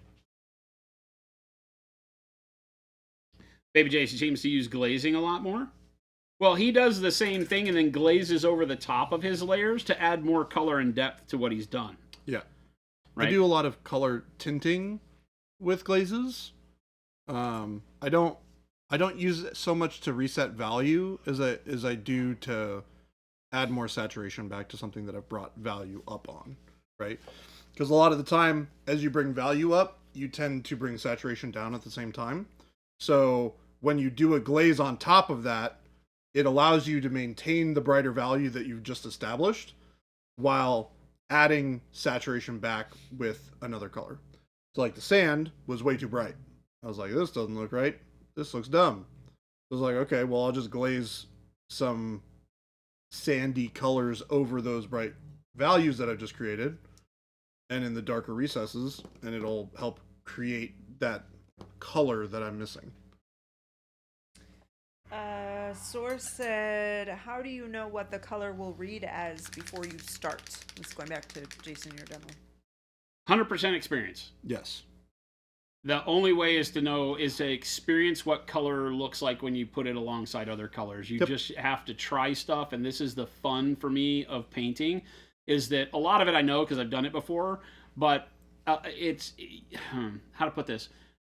For me, one of the greatest things about painting of any kind, whether it's on miniatures or whatever, is the ability to just be freeform with it, to not feel so constricted, to be able to take any color that's dark and put a mid-tone color over the top of that and then highlight it with something else.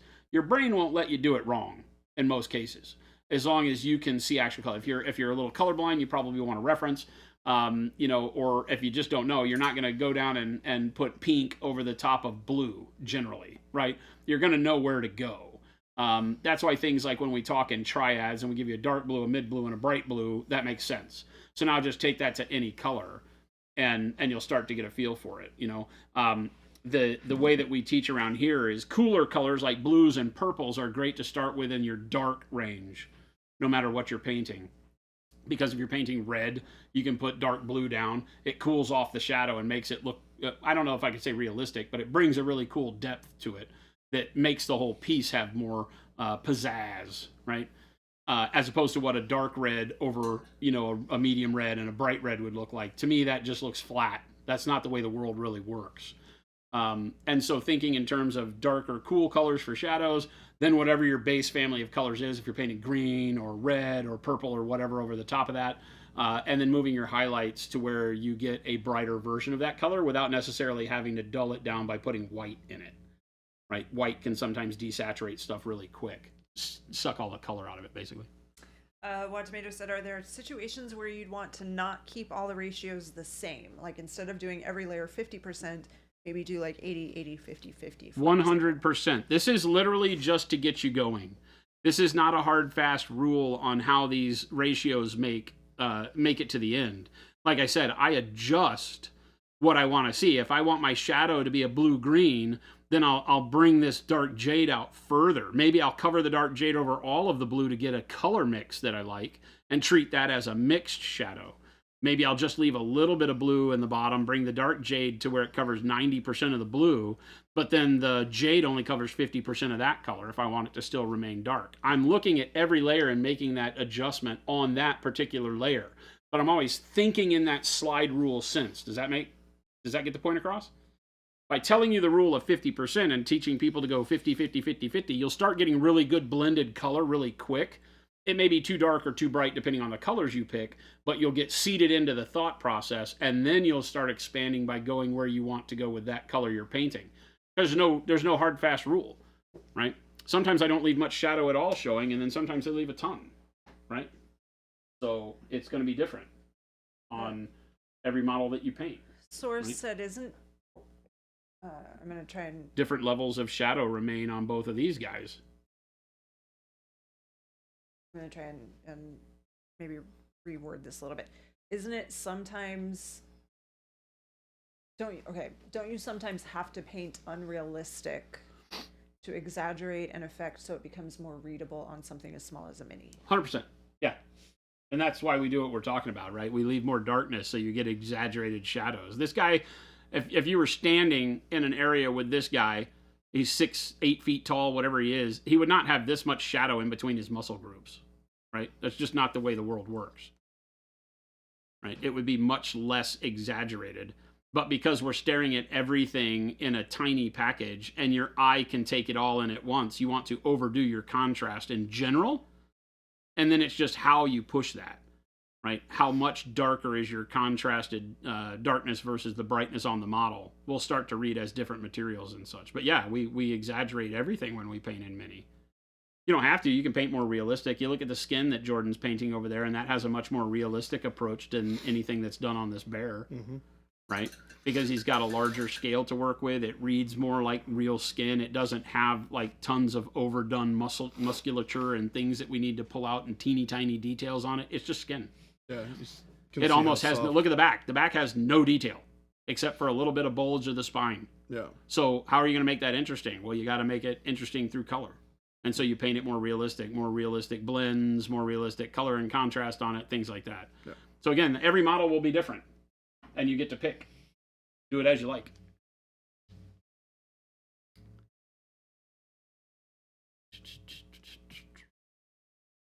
Yeah, the back of a plastic spoon, Zazen, is a great place to practice your blending.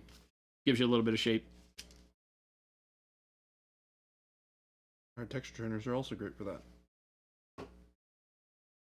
They're much better. What he said. Much more interesting than a spoon. Than the back of a spoon.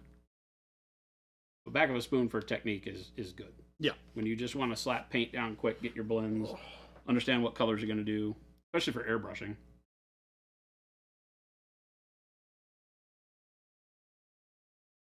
Don't die, Jordan. Yeah, just like my back started hurting for some reason. It's weird. Replace it. Have it removed. I'll go see a guy about that. I know a if guy. that's a thing, sign me up. Just like I'm second in the door. I know a guy. Oh yeah? Is he licensed? I'm sure he has a license Don't of ask some sort. questions. Don't ask questions. This is not a place for questions, Jason. This is a place for action. I wasn't the one asking the questions. What are you talking about me? I was the one asking the question.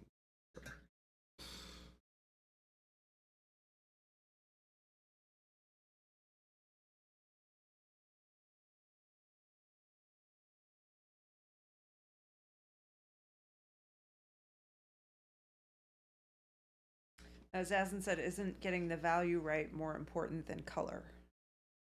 I talk about it in that term. I don't want to make people think that color isn't important. Color evokes all the emotion on a model, but it needs contrast to make that emotion really come true. So they work hand in hand. We talk about it in terms of a painter and importance of telling your story. Contrast through volume and value is more important than anything, because you're not going to be able to convince anybody that the color is important if they can't tell what the hell's going on in the painting, right? So that's why when we look at a perfect color combination that's only painted in, flat colors, no shading, no highlighting, just red, blue, and purple on a model, why you would skip by that model. You wouldn't pay it any mind, right? If you've been looking at models at all, because you've seen what the nuances of value and contrast can do for making a model interesting, right? Keeping its shape, making sure that the cracks and crevices are darker here, giving it the value and the volume of knowing that this piece right here is rounded, right? Because I've got shadow on one side and I've got my elliptical highlights going on it from the other. So creating that interest through value is why we do things like this month's Discord challenge, where we're doing a monochromatic challenge. That's what that challenge is 100% about. Taking one color and making it look like many by using various painting techniques, textures, stuff like that. Brightness and darkness of that color. 100% what that is about. Skilidon said, did either of you have any key moments that you felt really leveled up your game? And if so, what were the lessons learned in them? Yeah, actually. It's funny. I learned this from a sculptor, not a painter that I was talking to, which I think is hilarious. One of the biggest things that I learned was that whenever you're painting anything that is, I don't know, standing vertically, running vertically, the brightest part of your model should always be the top of the model, and there should always be a gradient going from brightest to darkest for the most part, bright to dark from head to toe. Obviously there are some shadows that'll create darker areas like underneath your armpits and things like that. But generally speaking, you want to think of the fact that light is brightest closest to the thing that's generating the light, right? So your head will be brighter than your feet are, generally. And just thinking about that whenever you're painting things can really, really help give much more realistic look to the things you're painting. That's like a very key moment in my history of painting, that this person said this to me and I was like, that makes a lot of sense. And that's something that you can literally apply to your painting right away.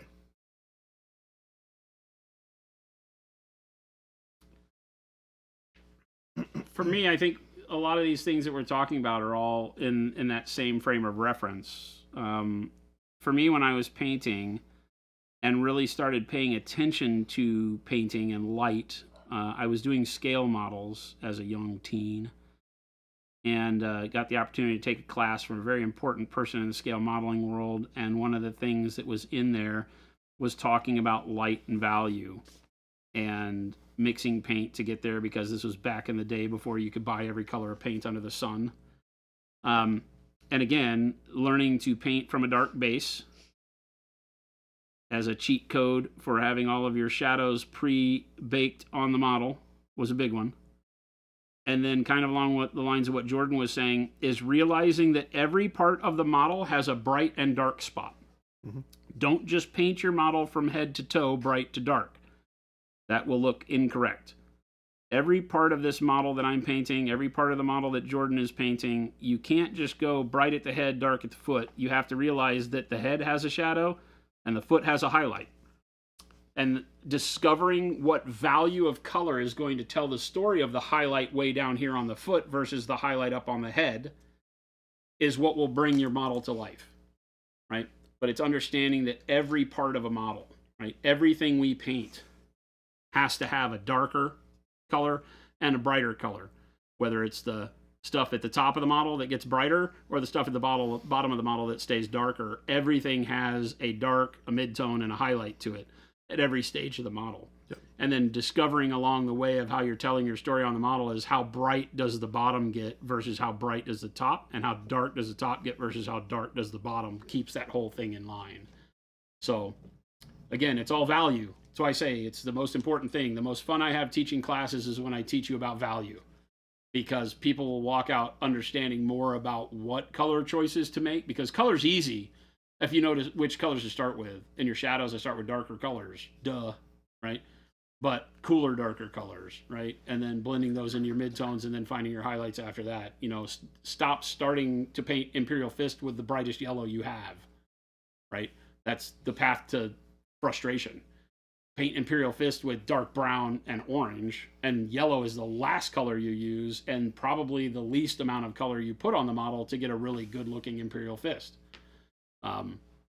Stuff like that at first didn't make sense to me. I was like, but I want to paint a yellow model. Why would I not use yellow as the starting point? You know, because that's not how it is really supposed to look.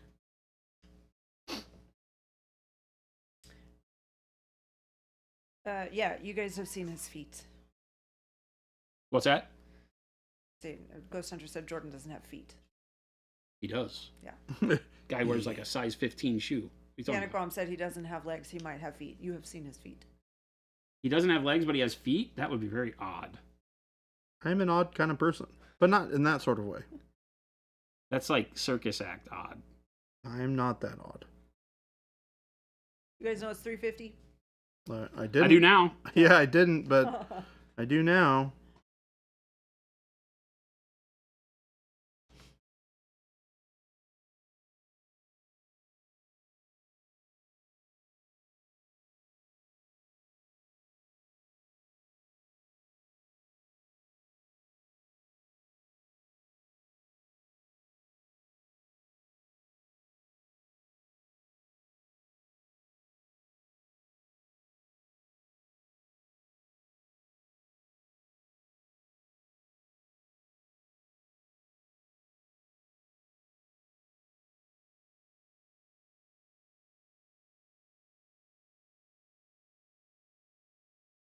Doing some scritches and stuff into the stonework here.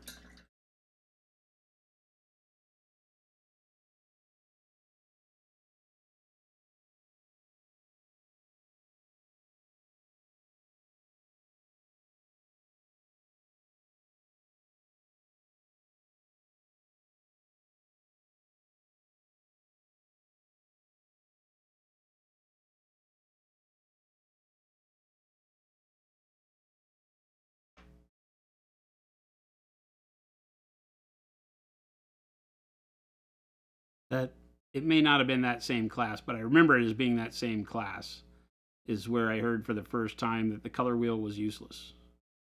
And I was startled by that as a young kid. I was like, what do you mean the color wheel is useless? And it was because of course I was in a sitting where we were doing military scale modeling, like I said. And if you know anything about military scale modeling, vibrancy is not what you're going for. Right? Most of what you're painting in military scale modeling is very desaturated, military blues, greens, grays, browns, stuff like that. And so in the context there, it made perfect sense looking back. At the time, it was like every, art teacher's worst nightmare to hear that statement. But it taught me a lot, is that it really isn't about the color wheel, because as you desaturate your colors, as you go towards more grim dark and war torn and all the stuff we do for military and scale modeling and 40K and Timberwolves and Battletech and yada yada yada, right? What you wind up looking at is that every color works with every other color the closer you get to full desaturation, because they all become white or black, right? The darker you make colors, eventually they all become black. The brighter you make colors, eventually they can only become white, because those are the brightest and darkest colors we know.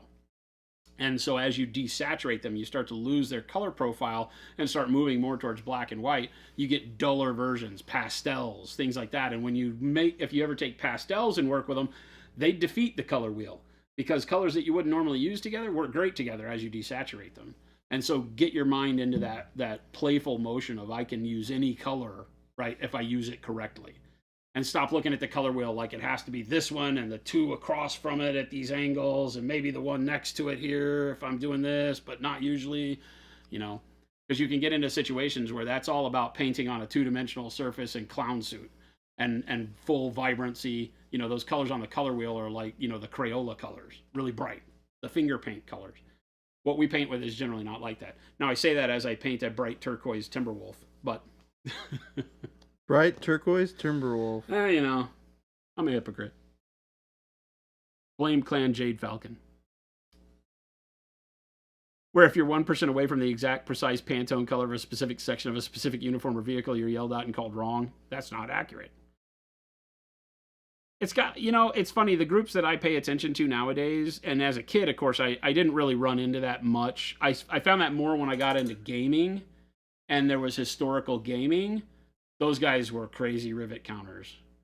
In the modeling world, of course, for like IPMS, and if you're going for like the top gold, diorama at IPMS, they're going to nitpick you because that's all they have left. If they're dealing with people that are so great at building dioramas and painting models, they're going to look and say, oh, that's not the way the connection for the tow chain was on the back of a Tiger tank, and they'll dock you for that. So, yeah, there's still rivet counting for sure. I didn't ever run into much of that. It was always around the peripheral. Do as I say, not as I do. Correct, source. One issue I feel like I have is how to make something read a certain material. If I use a reference photo online, then I feel like I suffer from not enough contrast due to what someone said earlier of push contrast further with a miniature than something in real life. Or if you use a miniature itself, then it just reads as the material the miniature is made out of. Would you have any advice on that? That's the one reason why we made the texture trainers, right? So that we could have you give yourself a platform to practice how you deal with stuff like how do you want to do the contrast of something like the exaggeration of blue jean material. So when I hold it this far away from your eyes, which is, this is about 3 feet for you on the screen if you're looking at the screen. And, how do I get that to read as that heavy weave of jeans? Well, you make your lines further apart. Is that realistic? Not at all. But it makes it feel like something other than just cotton or resin. It gives it that texture. So exaggerating the texture helps as well, right? And you can do this at any scale. These are, whatever these are. 75 millimeter would be the overall height of this guy. So they're twice as big as a Space Marine, in scale-wise, probably even 3 times. But you can do the same thing on a Space Marine. You just do it in smaller, more exaggerated spots. Same for flesh, same for hair, same for metal and dings and metal and all of that. And so it's really all about finding a way around those materials and playing with light so that, metal gets brighter. Bring out Mashik's texture trainer again, doing the warrior, right? Look at his reflections, right? He's the master of that. Getting that metallic reflection set up on a model based on angle of light and reflection and refraction. He does a tremendous job on, primary and secondary lighting, right? And this is without any blending. He scares me, right?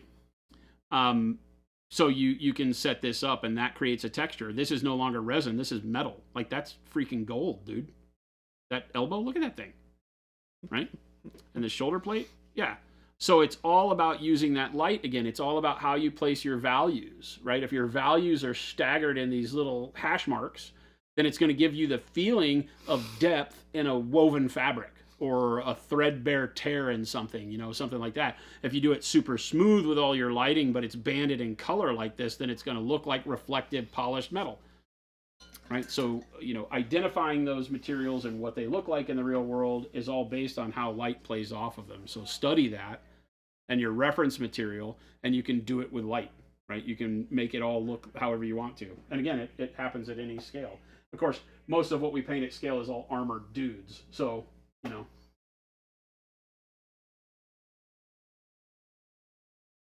but you can do it in the way that you would paint the various sections of an animal, right? Heavier brush strokes and more staggering of my textures for things like the horns and the feathers of the head than the smoothness and the airbrush of the body. Makes the body look slick and the feathers look textured, right? The texture marks that I put on the leather makes the leather look all kind of, dinged and broken up as opposed to the metallic being smoother. So you have all sorts of options you can do as to using different brush techniques, stippling, hatch marking, wet blending. All of these techniques will give you a different finish of how smooth or coarse the paint looks. Use that to your advantage. Make that look like various fabrics and surfaces. And as you start trying, you'll find things that work. Stippling is huge right now in the pro painter world. You got guys that stipple whole models. And it's like, well, okay. But if you stipple everything, you've lost the idea of texture in everything, right? Because everything looks like wool or everything looks stippled. Use the stippling on the fabric part or on the flesh, and then use smooth blends on the metal, and all of a sudden your model looks like amazingly different than it would if you use the same brush stroke on everything. The thing as a new painter is we tend to be so locked into our brush stroke and finding a way to get color where it's supposed to go. So I don't tell you to get hung up on material until you're really comfortable on just your painting and blending techniques.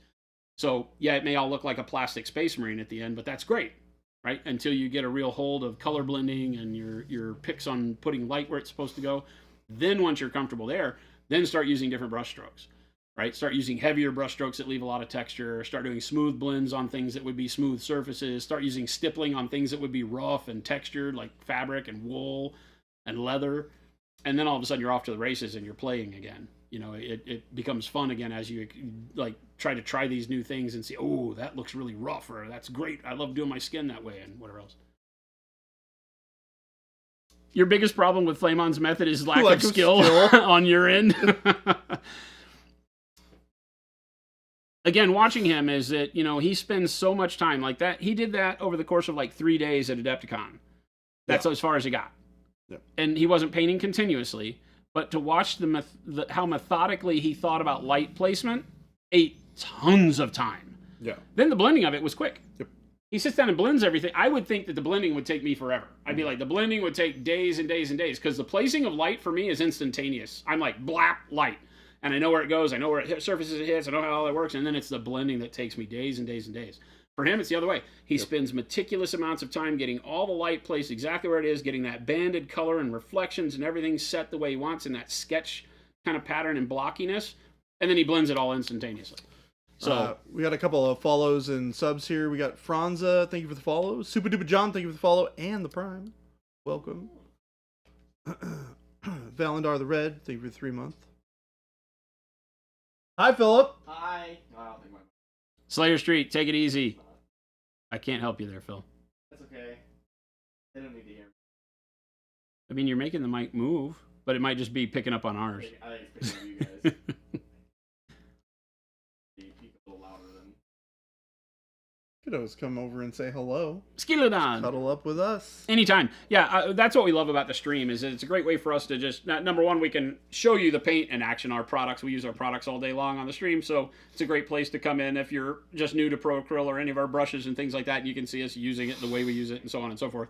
But really what we started the stream for, coming up on 9 years ago, was to do exactly this kind of interaction to help you guys feel more confident in what you're painting and how to go about it is the biggest key.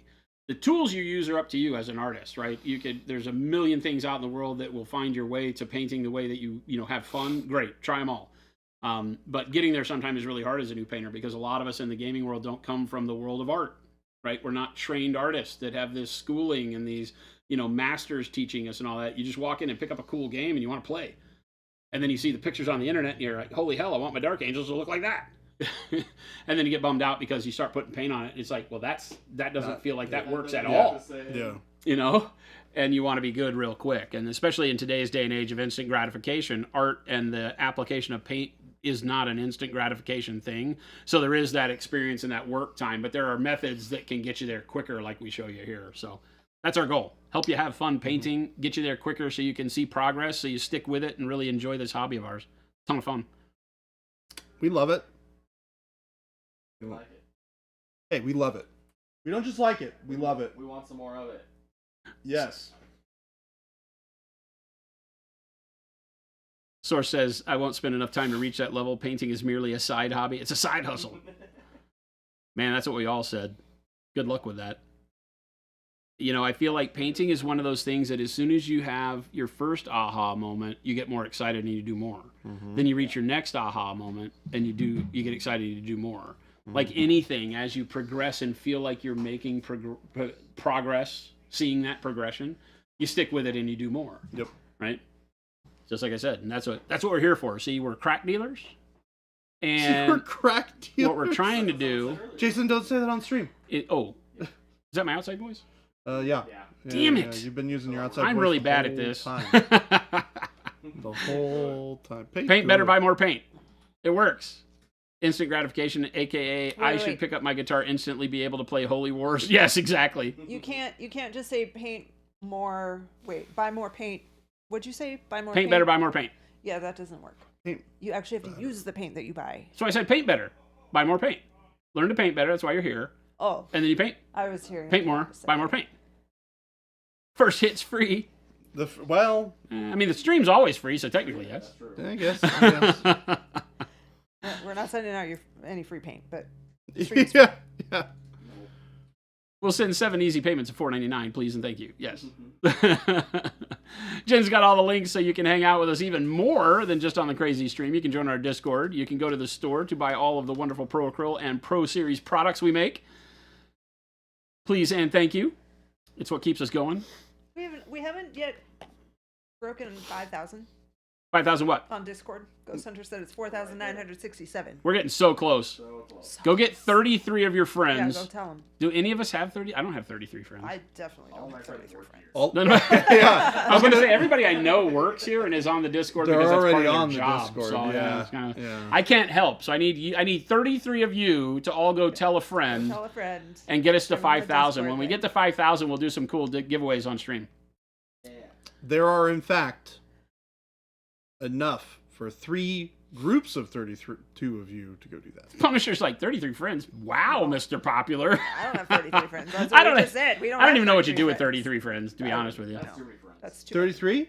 Yeah, it's too many. You downsize. It's too many. Yeah, you downsize. Yeah, you downsize. Are you really You- friends at that point? You You're shed getting close to you 30. shed some weight. Paint Liquor, thank you guys and gals for hanging out with us so much. Remember to join the Discord. We'd love to see you over there. We do stream here 5 days a week from 2 p.m. to 4 p.m. Mountain Standard Time here in Phoenix, Arizona, which is an hour earlier for all of you now Same because- time for us, though. because the world changed for you. It's still 4 But it's still 2 p.m. for us. So, Paint Liquor says, I might just know somebody. That's awesome, Skilladon. Yeah, we have a ton of stores. Check out that LGS link that Jen put in chat, too. Find a store local to you. Worldwide, we've got distributors and stores. We'd love for you to support your local gaming store. They do all the hard work. They make the cool place for you to go meet friends and play games and hopefully have some hobby time. But we'd love to see you back here as well. Stick around. We're going to find somebody to raid. So show some love and hit the follow button for them and chat it up there for the rest of your evening. And we will see you back here tomorrow. Adios, gang. Bye. Bye.